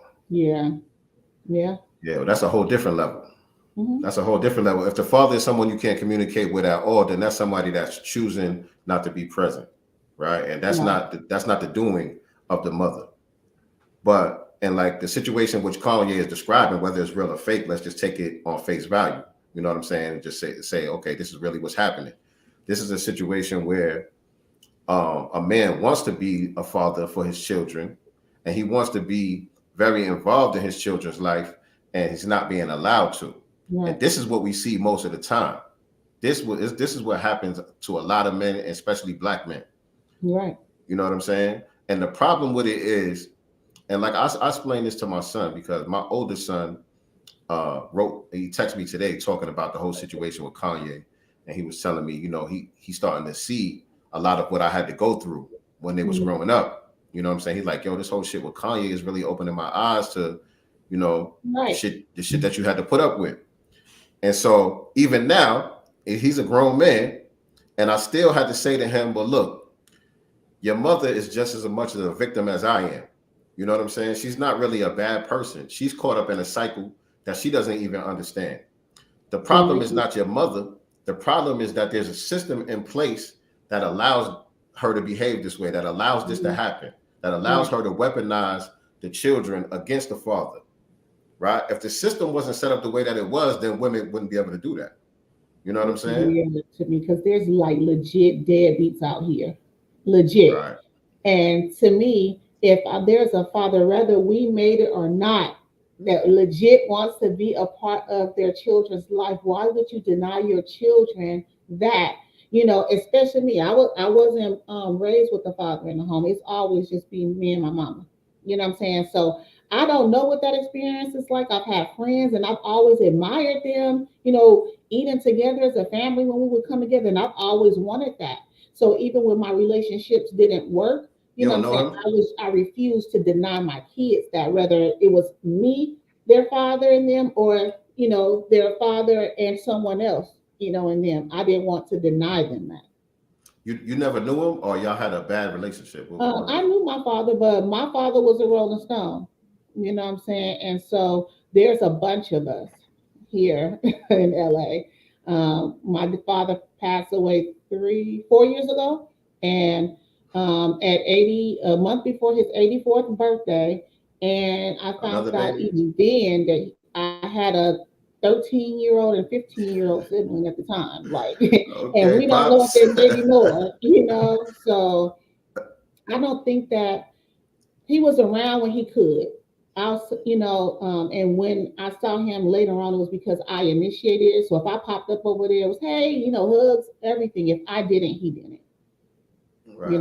So, and I don't feel like he hated me or anything like that. We just didn't have a relationship, though. I saw him sporadically throughout my life.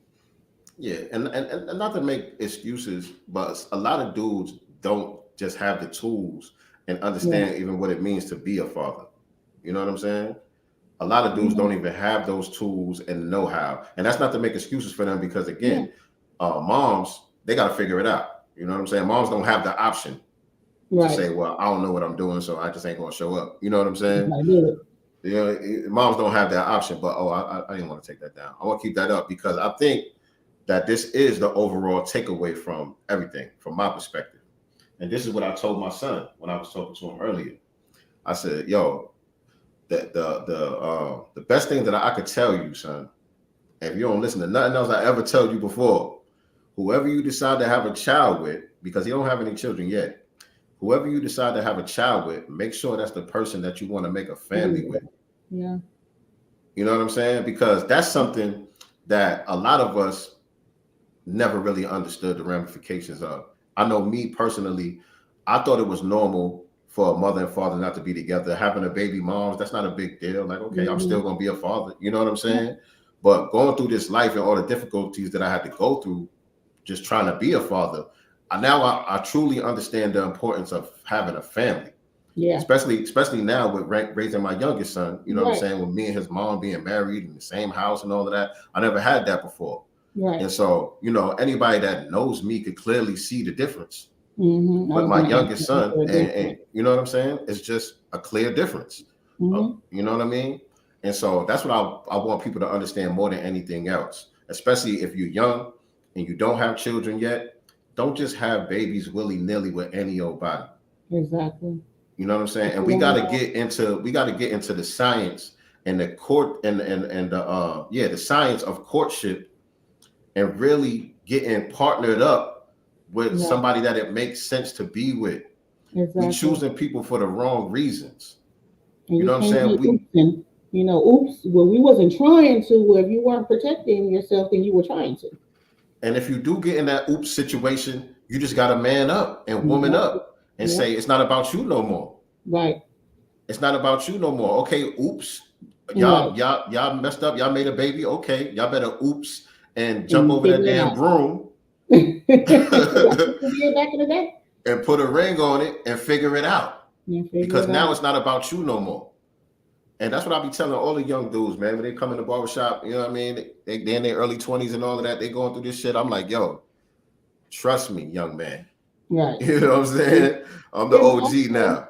it's also so my perspective is also a little different too, because I feel like we have to, it's more than them being in a home with their mom and dad. Were the men brought up in the home with their mothers? What type of relationship did he have with his mother? You know what I'm saying? Because I can again say from experience within my own family and family members not being raised with their mother due to certain situations, i.e. drugs, you know what I'm saying? Their respect for women is different. How they treat women, different. And I think it's like both sides. Either one would cling, really tight to their significant others, and then the other ones was just hard on them. You know what I'm saying? Just running women through the, giving them the business. So it's like a catch a 20. lot of pimps come from those situations. Yeah. So I've A seen lot it of big on time both pimps. sides.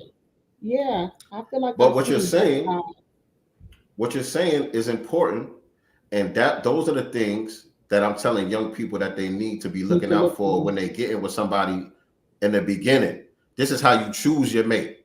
Right. What kind of families does this person come from? How were they raised? You know what I'm saying? You have to get into the background of, you have to vet people that you decide you're going to be having babies with.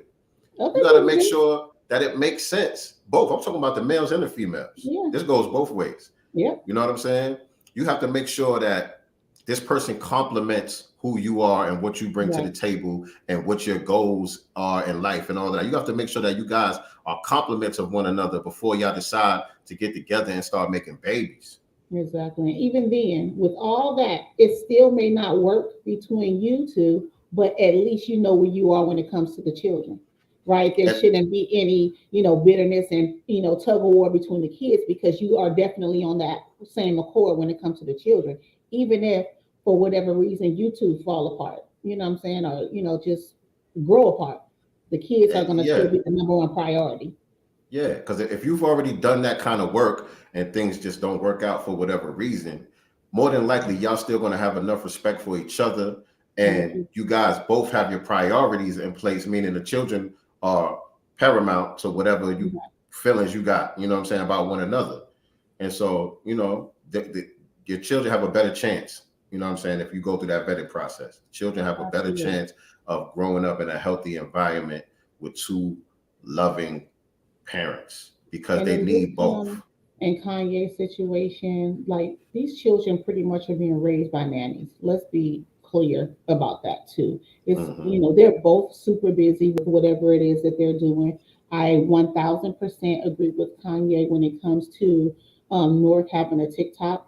You know what I'm saying? Because I remember when she first got it, her very first video, one of the blogs picked up the video and looked at all the comments, and there were a bunch of people in there saying, North, get your mother's credit card number for me. You know what I'm saying? Literally a bunch of grown-ups were in there. North, go on your mom's purse and post her credit card number. North, what's your mom's credit card number? North, what's your address? That's scary. And even if you think and that's just the tip of the iceberg. That's the tip of the iceberg, because other thing I like that he did, he posted a part of the user agreement, the TikTok user agreement for underage users. You know what I'm saying? There's a separate form of TikTok for younger creators, younger content creators and all of that they're supposed to be using. So I like the fact that he posted that, he putting the information out there as well. So again, even if this is a manufactured situation, I'm not getting caught up in that, the celebrity gossip aspect of it. But I'm looking at the positive takeaways that we all could actually learn from. You know what I'm saying? Because that's a good one. I remember when my son was, I don't know, 9 or 10 years old, and I think he turned 10, and he got a phone for his birthday. And I ain't like that. You know what I'm saying? His mom gave him a smartphone, an iPhone for his birthday, and he was on social media immediately. And he come to my house for the weekend, and I'm like, okay, so, what's the rules? And there wasn't even no rules. It was just like, if you stay out of trouble, then you got your phone. If you don't stay out of trouble, then I'm gonna take your phone away. But it wasn't no restrictions on, what websites you can't go on, what type of apps you can't download, and, who you could be communicating with and all of that. And so me trying to regulate that as a weekend dad, it wasn't working because there's no reinforcements at home.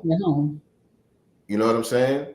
And so I get the phone, but then, like I said, first week that he had the phone, I'm reading all type of conversations like, yo, who is this? What's going on here? And so also the thing that I was trying to explain to her then was like, yo, look, we the first generation of parents that are raising children in this social media age. We don't know the ramifications and the psychological ramifications that this is going to have on us, never mind our children. Yes. The people that program this software and all of that, they know what they're doing. They know how to get us addicted Symbols.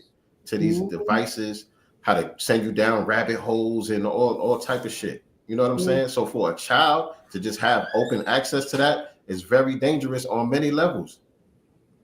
It's also, again, picking your spouse. So, he decided to marry someone other than Black, and they do raise their kids with a lot more freedoms than we're allowed to have. Let's be clear.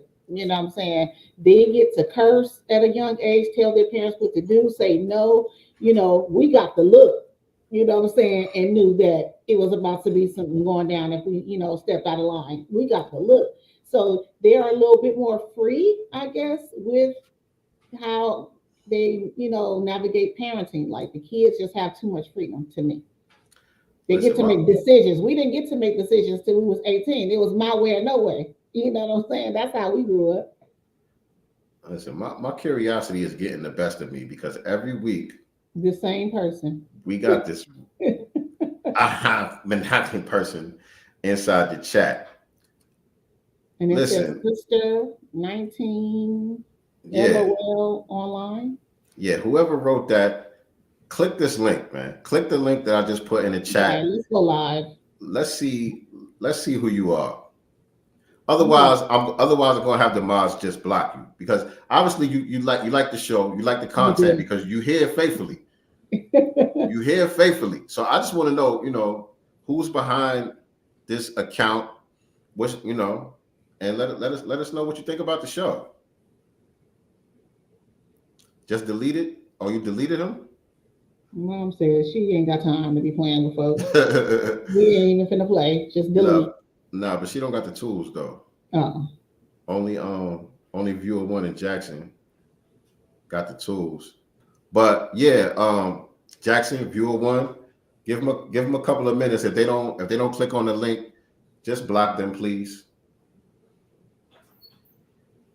Because we don't have time to play today. All right, so can we just a little bit off topic? Our sister Serena Williams recently posted this video of herself. I forgot what it was about, but is there some skin bleaching or is this just a horrible makeup artist? Nah, man. That ain't no makeup. That ain't no makeup. Like lighting? Nah. Oh, you being nice for once? Oh, wait, you being nice for once? That ain't even your style. Yeah, you. You giving somebody the benefit of the doubt? And I'm just thinking, like maybe, she used a new makeup artist, that was not used to deep skin tones, and she did not have the right color, foundation. Is that what you're thinking? And she didn't put it all down the neck. Like she didn't contour that nose right. Like it was White Chicks vibes, the movie White Chicks. It was just disturbing. It was disturbing. I'm sorry. I think, man, this ain't no makeup, man. Look at the cartoonish look. I mean, the divestment wig. The divestment wig. There's a lot going on. Is there like fillers, collagen? So? I thought about that. There's a lot going on. The lips got much bigger. There's a lot going on with our sister, man. You know what? Where's that side by side from her back? We gotta do something. I mean, she always had full lips. She's always had full lips. Now look. Let's not be too judgmental, right? Because I kind of got checked the other day. Not really checked, but I had to think twice because I had put up an old picture of Little Kim. Before all of the work, before all of the surgeries and all of that stuff, I put up an old picture of Little Kim. Little Kim was fine as a motherfucker. Beautiful. Right? And I just put up the picture and say, damn, the kids today probably don't even know who this is. Just a little lighthearted joke, whatever. I wasn't going in on her or nothing. But somebody in the comments said, something about she started getting surgery because she was in an abusive relationship and I guess she got her jaw broke or her face got fractured or whatever the case may be. And that's when she started getting work done, and she didn't like how it came out. So it just, it snowballed from there. I didn't know that. I didn't know that. But if that's true, can we give our sister some grace and say, okay, well, damn, maybe she does. Maybe all of the criticism isn't warranted. Yeah, but she's lived her career has been built off being the Black Barbie. So that part is where I kind of have a hard time believing that, an instance of abuse and being in an abusive relationship caused her to turn into a living Barbie. She don't look like no Barbie though. I know. Well, to her she do. You don't look like no Barbie though. You done your butt and you done your face, all of it, cheeks, lips, nose, like everything. So this is more than, I got my jaw fractured at this point. But Serena, man, I stood up for Serena for years, man. You know what I'm saying? When people were saying she looked like a man and, all of that shit, the white media was trying to shit on her, drag her sister and all of that. I've always tried to stand up for these sisters and highlight their beauty because I think they're naturally beautiful. You know what I'm saying? I think they naturally sexy girls. Say what? I'm with Mama Love. I think this is a filter. It's not a good filter? Yeah.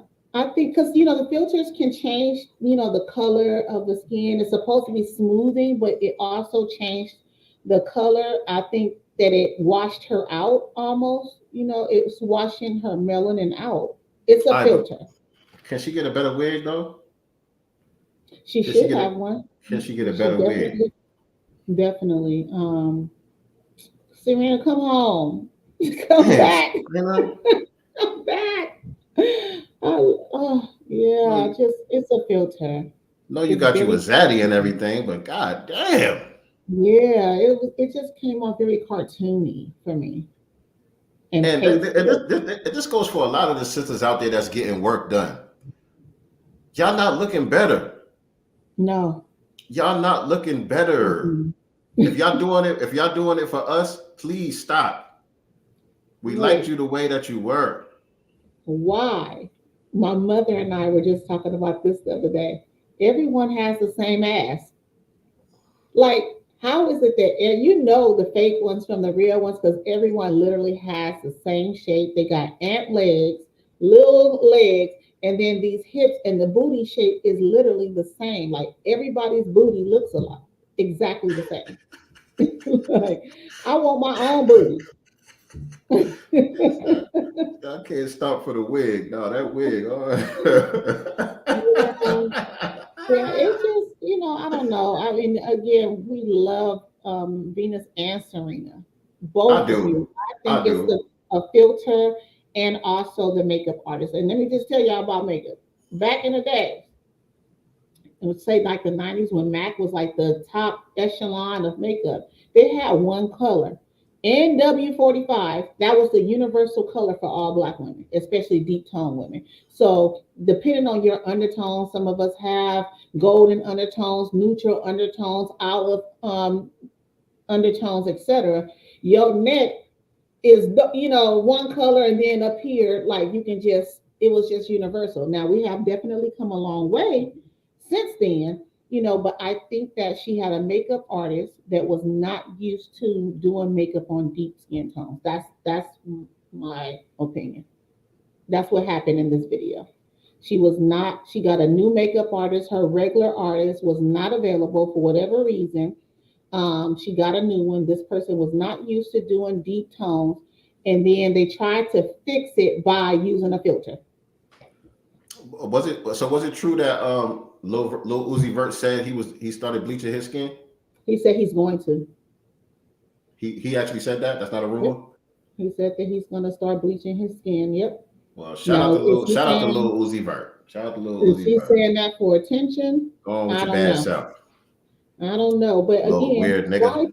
Why put something out there though like that? Because again, this is sending a message to Black people that your skin tone something's wrong with it. His audience ain't Black anyway. True. But I don't like the narrative. Yeah, I don't like it. I don't like it. You Shit know, corny. it's just very. But it's Lil Uzi Vert. Like I don't got high expectations for Lil Uzi Vert. Like, you know, this nigga came out wearing a blouse. Look at Jackson.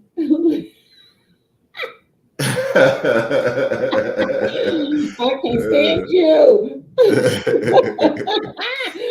Oh my God. Lord Jesus. We tried. We tried to make excuses for Serena, but listen, we always got a lot of stories to cover on Sunday. We don't never get to them all. But there's a couple of things. Let's try to hit them quick. But first of all, the two brothers who were recently assassinated by race soldiers in a similar fashion. Yeah. Isaiah Williams and Amir Locke. Right. Let me see the details. Isaiah Williams, that just happened this last month. That just happened last month in Las Vegas. Same scenario. No knock warrant. You know what I'm saying? He was actually sleeping on the couch as well. He also had a firearm on him. He actually, when the door, got kicked in, he fired back. He shot one officer in the arm, and I think another officer twice in the leg before they executed him. He did? Yeah. The Isaiah Williams dude, he shot. He actually was able to. He shot two. But he wasn't the person that the warrant was intended for. They had the wrong place, right? Right. Same scenario, but was he a legal gun owner or no? They haven't said. I don't know if he was a legal gun owner or not at this point. To me, that's neither here nor there. You had the wrong house. Period. Wrong person, wrong warrant. Wrong person, regardless. So that wouldn't matter to me at this point. I just find it very interesting that these no knock warrants always happen to Black people, and Black people are the ones gunned down. When a white person gets a warrant, they go knock on the door. You have the right white person. Yeah, I got the paperwork signed by the court, sir. Can I, talk to you? Whatever the case may be, But with us, it's these no knock warrants, and it's always the wrong house. Is always an accident, and people are losing their lives. Mothers are losing their sons. This ain't right. Young men, young, beautiful Black men. He was 19 years old. Isaiah Yeah. Williams was 19 years old. Amir, how old was Amir? Amir was 22 years old.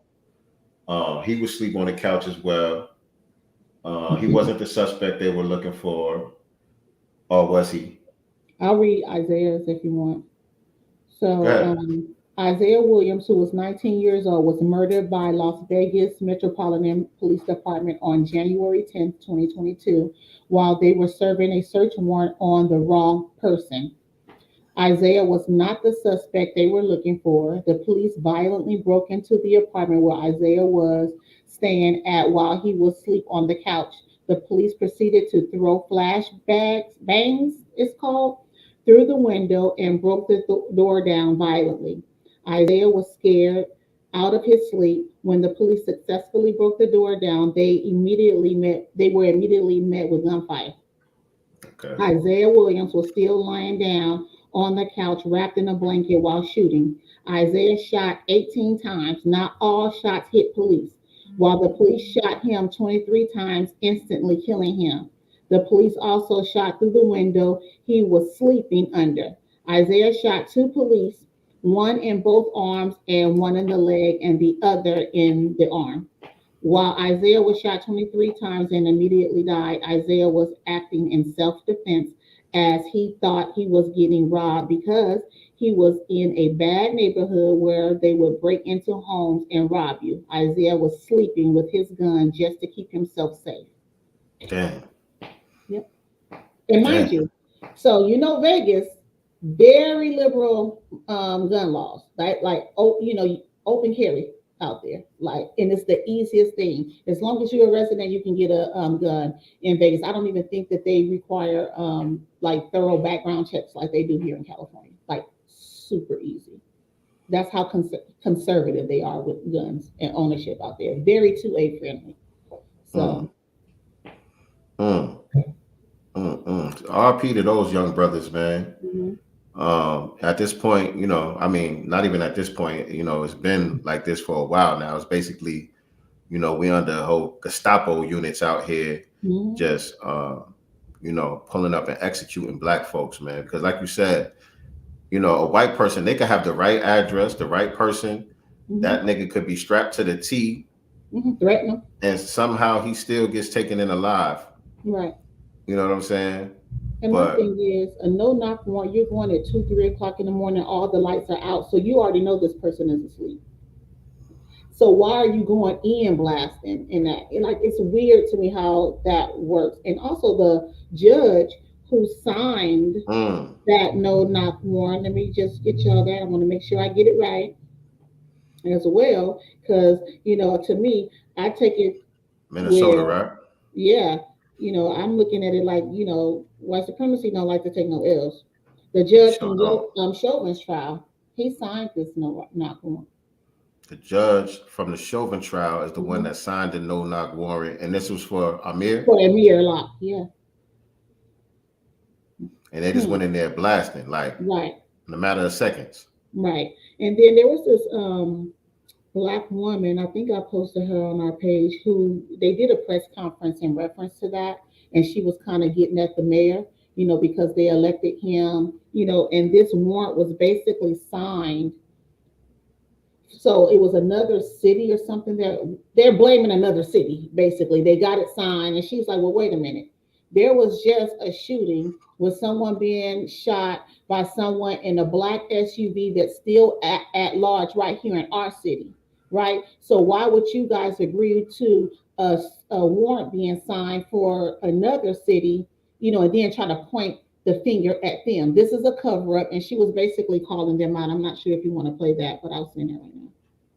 But I just loved how eloquently she spoke, you know, and holding them accountable, you know, and just calling them out on their BS, because it was complete bullshit the way that they were trying to point the finger at another department, but you're just as complacent as that department because you ordered the warrant.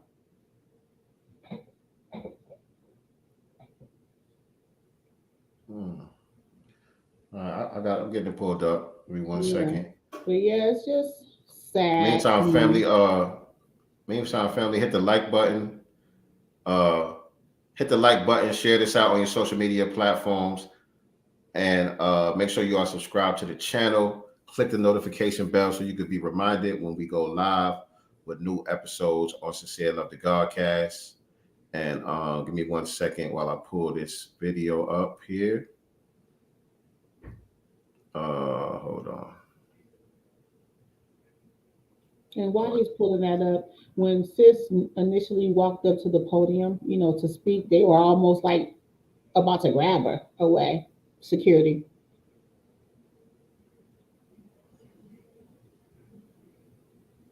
All right, here we go.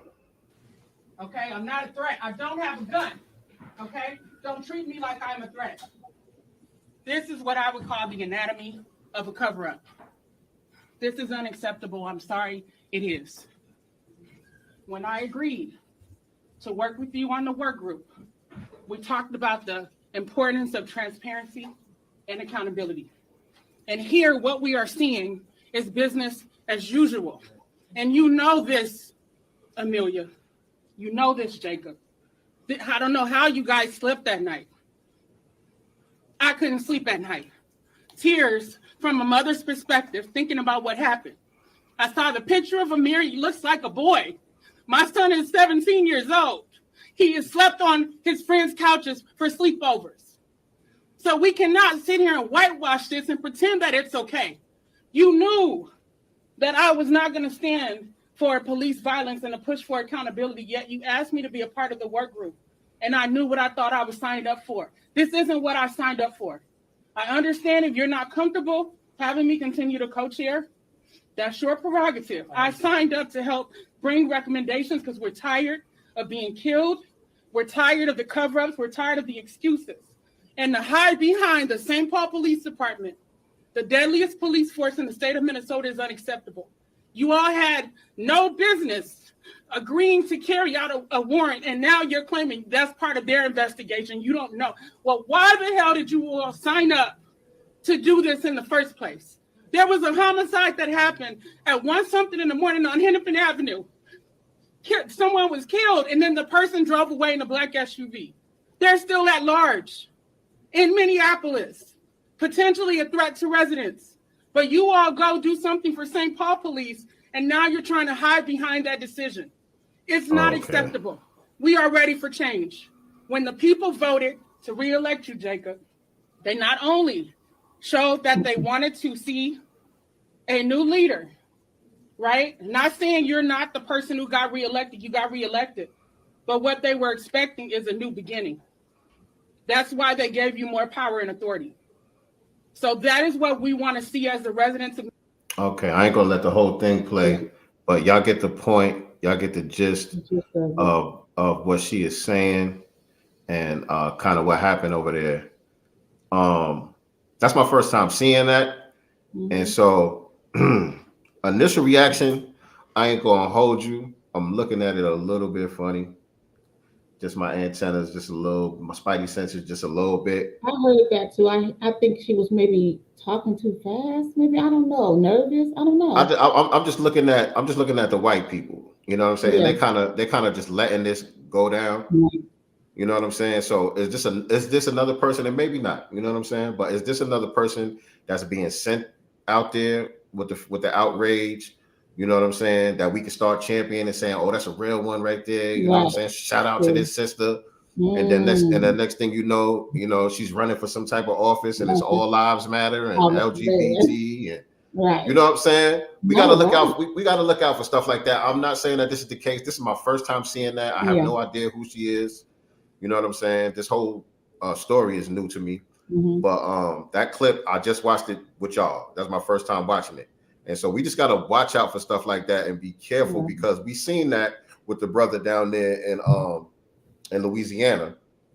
Oh yeah, what's his name? The big dude. The dude that's smoking a blunt in the commercial, running for office down there. Gary Chambers.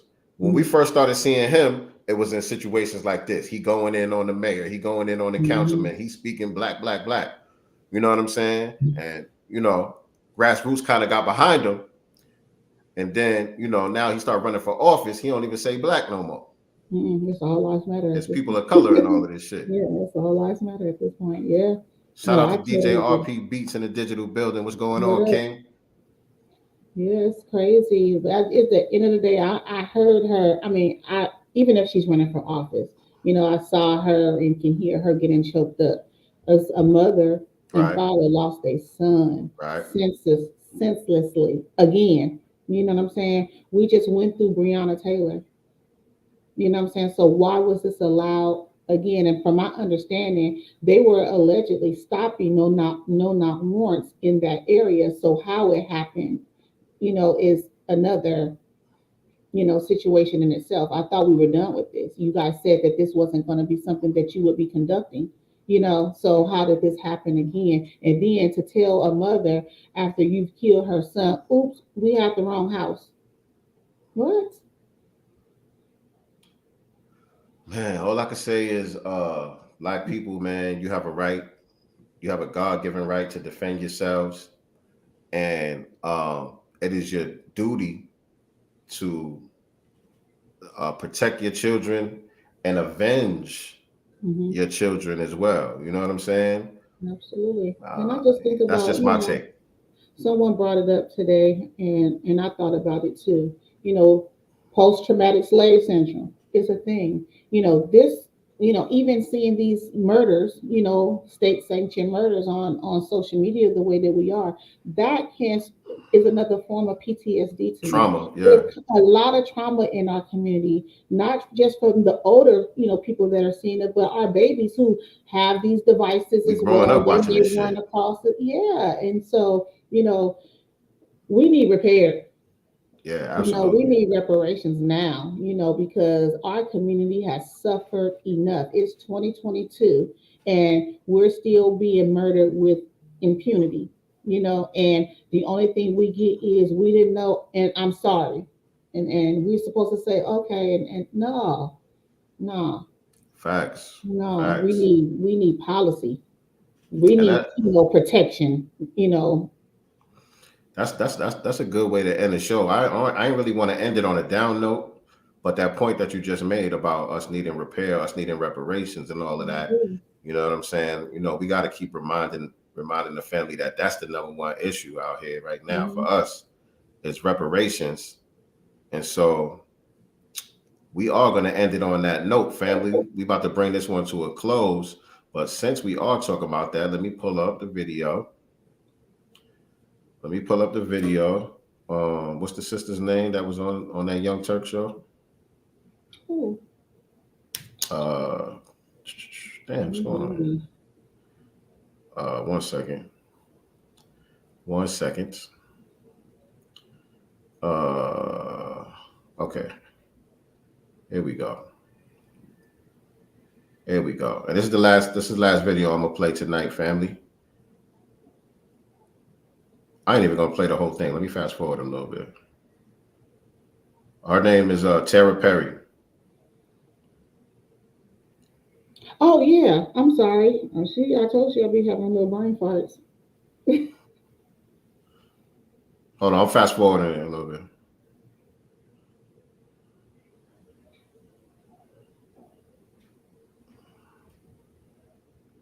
All right, that's good enough right there. Boom. Boom, boom, boom. Here we go, family. And we're getting ready to bring this one to a close, but I'm gonna play this clip from this sister Tara Perry. He read some of her credentials, but she's an activist out there in your area, in the Los Angeles area, right? Yeah. Mm-hmm. Yep. She got some experience in the law and activism, and I think she ran for council out there or something, whatever the case may be. Mm-hmm. But this was her recently on the Young Turk show talking with this brother. I'm not familiar with him. What I wanted to chop it up about today is the John Lewis Voting Rights Act, and by extension, voting rights in America. And we may get into discussions about reparations. I know that's strong on your website and your platform as well. I don't want to presume what you know or believe about the topic of voter rights in America. So if you would, give me your sentiment and I'll respond. Sure. And just a quick correction. I ran for city council. I was an elected official for the neighborhood council. Awesome. Okay. In Los Angeles. So at Black PAC, our task is to make sure that that the Black community gets what it is that we need. And right now, it's not the John Lewis Voting Rights Advancement Act. I believe it's a real stall tactic to keep the Democrats and Joe Biden from actually doing their job. It makes no sense to continue every year, every 2 years, right? We're doing this song and dance when it comes to voting rights suppression or voter rights acts and amendments and changes and things of that nature. But it does nothing to continue to put all of this political force behind protecting my right to vote. Once I utilize that vote and I exercise that right, there's no changes being brought to my community. So there's more pressing matters that are going on in the Black community. And if Joe Biden and the Democrats want to really do something that matters to the Black community, they pass a comprehensive reparations package. That's what they would do. Say that. Say that loud. Say that. And so shout out to that sister right there, Tara Perry. That's what we want to hear right there. That's what we need. That's the energy we need. And y'all see, if y'all probably can't see that, but her background on the screen in the background right there, it says reparations now. And I did take a look at the website earlier. They are talking about reparations in a comprehensive form for foundational Black Americans. Mm-hmm. And they specifically putting pressure on the Democratic Party in that regard. So again, I'm not super familiar with this sister. Mm-hmm. I've heard of the Black PAC. I don't know a whole lot about them either, but everything she just said in that clip is gospel. Right. You know, she sounds like she could be co-host on Sincere Love the Godcast. Right. Okay. And so family, y'all, get the vetting. Y'all look into her. Look into the Black PAC, see what y'all can find out there. Send us any information that y'all do see about them. We try to see what they all about, if they really talking that talk or whatever the case may be. But let us know. Let's keep our eyes on people like this, because we either have to look out for one or two things. Either this is somebody that we need to be embracing and elevating, and making sure that they got the energy behind what they're trying to do, because we all trying to do the same thing, or we need to look out for controlled opposition and people that are using our language and our talking points, but they working for the enemy. You know what I'm saying? For the ops. Absolutely. So those are the two things that we got to look for, man. We gotta be able to look for the clues and get an understanding of who we dealing with. But shout out to that sister. Yeah, we want to read out the riffraff. Right. FBA reparations. Shout out to Jackson Harlem. And so, with that being said, family, man, that does it for today's episode of Sincere Love the Godcast. Appreciate y'all tuning in with us once again. We do this each and every Sunday, 7 p.m. Eastern Standard Time, 4 p.m. Pacific Time. Man, tap in with us, man. Make sure you're following me on all social media platforms. I'm at Sincere Love the God. Make sure you are following my lovely co-host. She is at Nicely Girl with the #1 on Instagram and without the #1 on all other social media platforms. And like I always tell y'all, we are not the master teachers. We are only the master students and signal boosters for the voices of the new Black media. Once again, appreciate y'all tuning in with us. All right. Thank y'all for tuning in. So y'all, this Wednesday, we are going to have Made by Kay Kitchen on the Black Business Showcase. Shout out to Kay. This Wednesday. Yeah, that's going to be this Wednesday, 5 p.m. Pacific Standard Time, 8 p.m. Eastern Standard Time. Thank you again for tuning in tonight. We love y'all. Peace, Black Power, and reparations. Peace. Do for self or suffer the consequences. The wisdom of Elijah.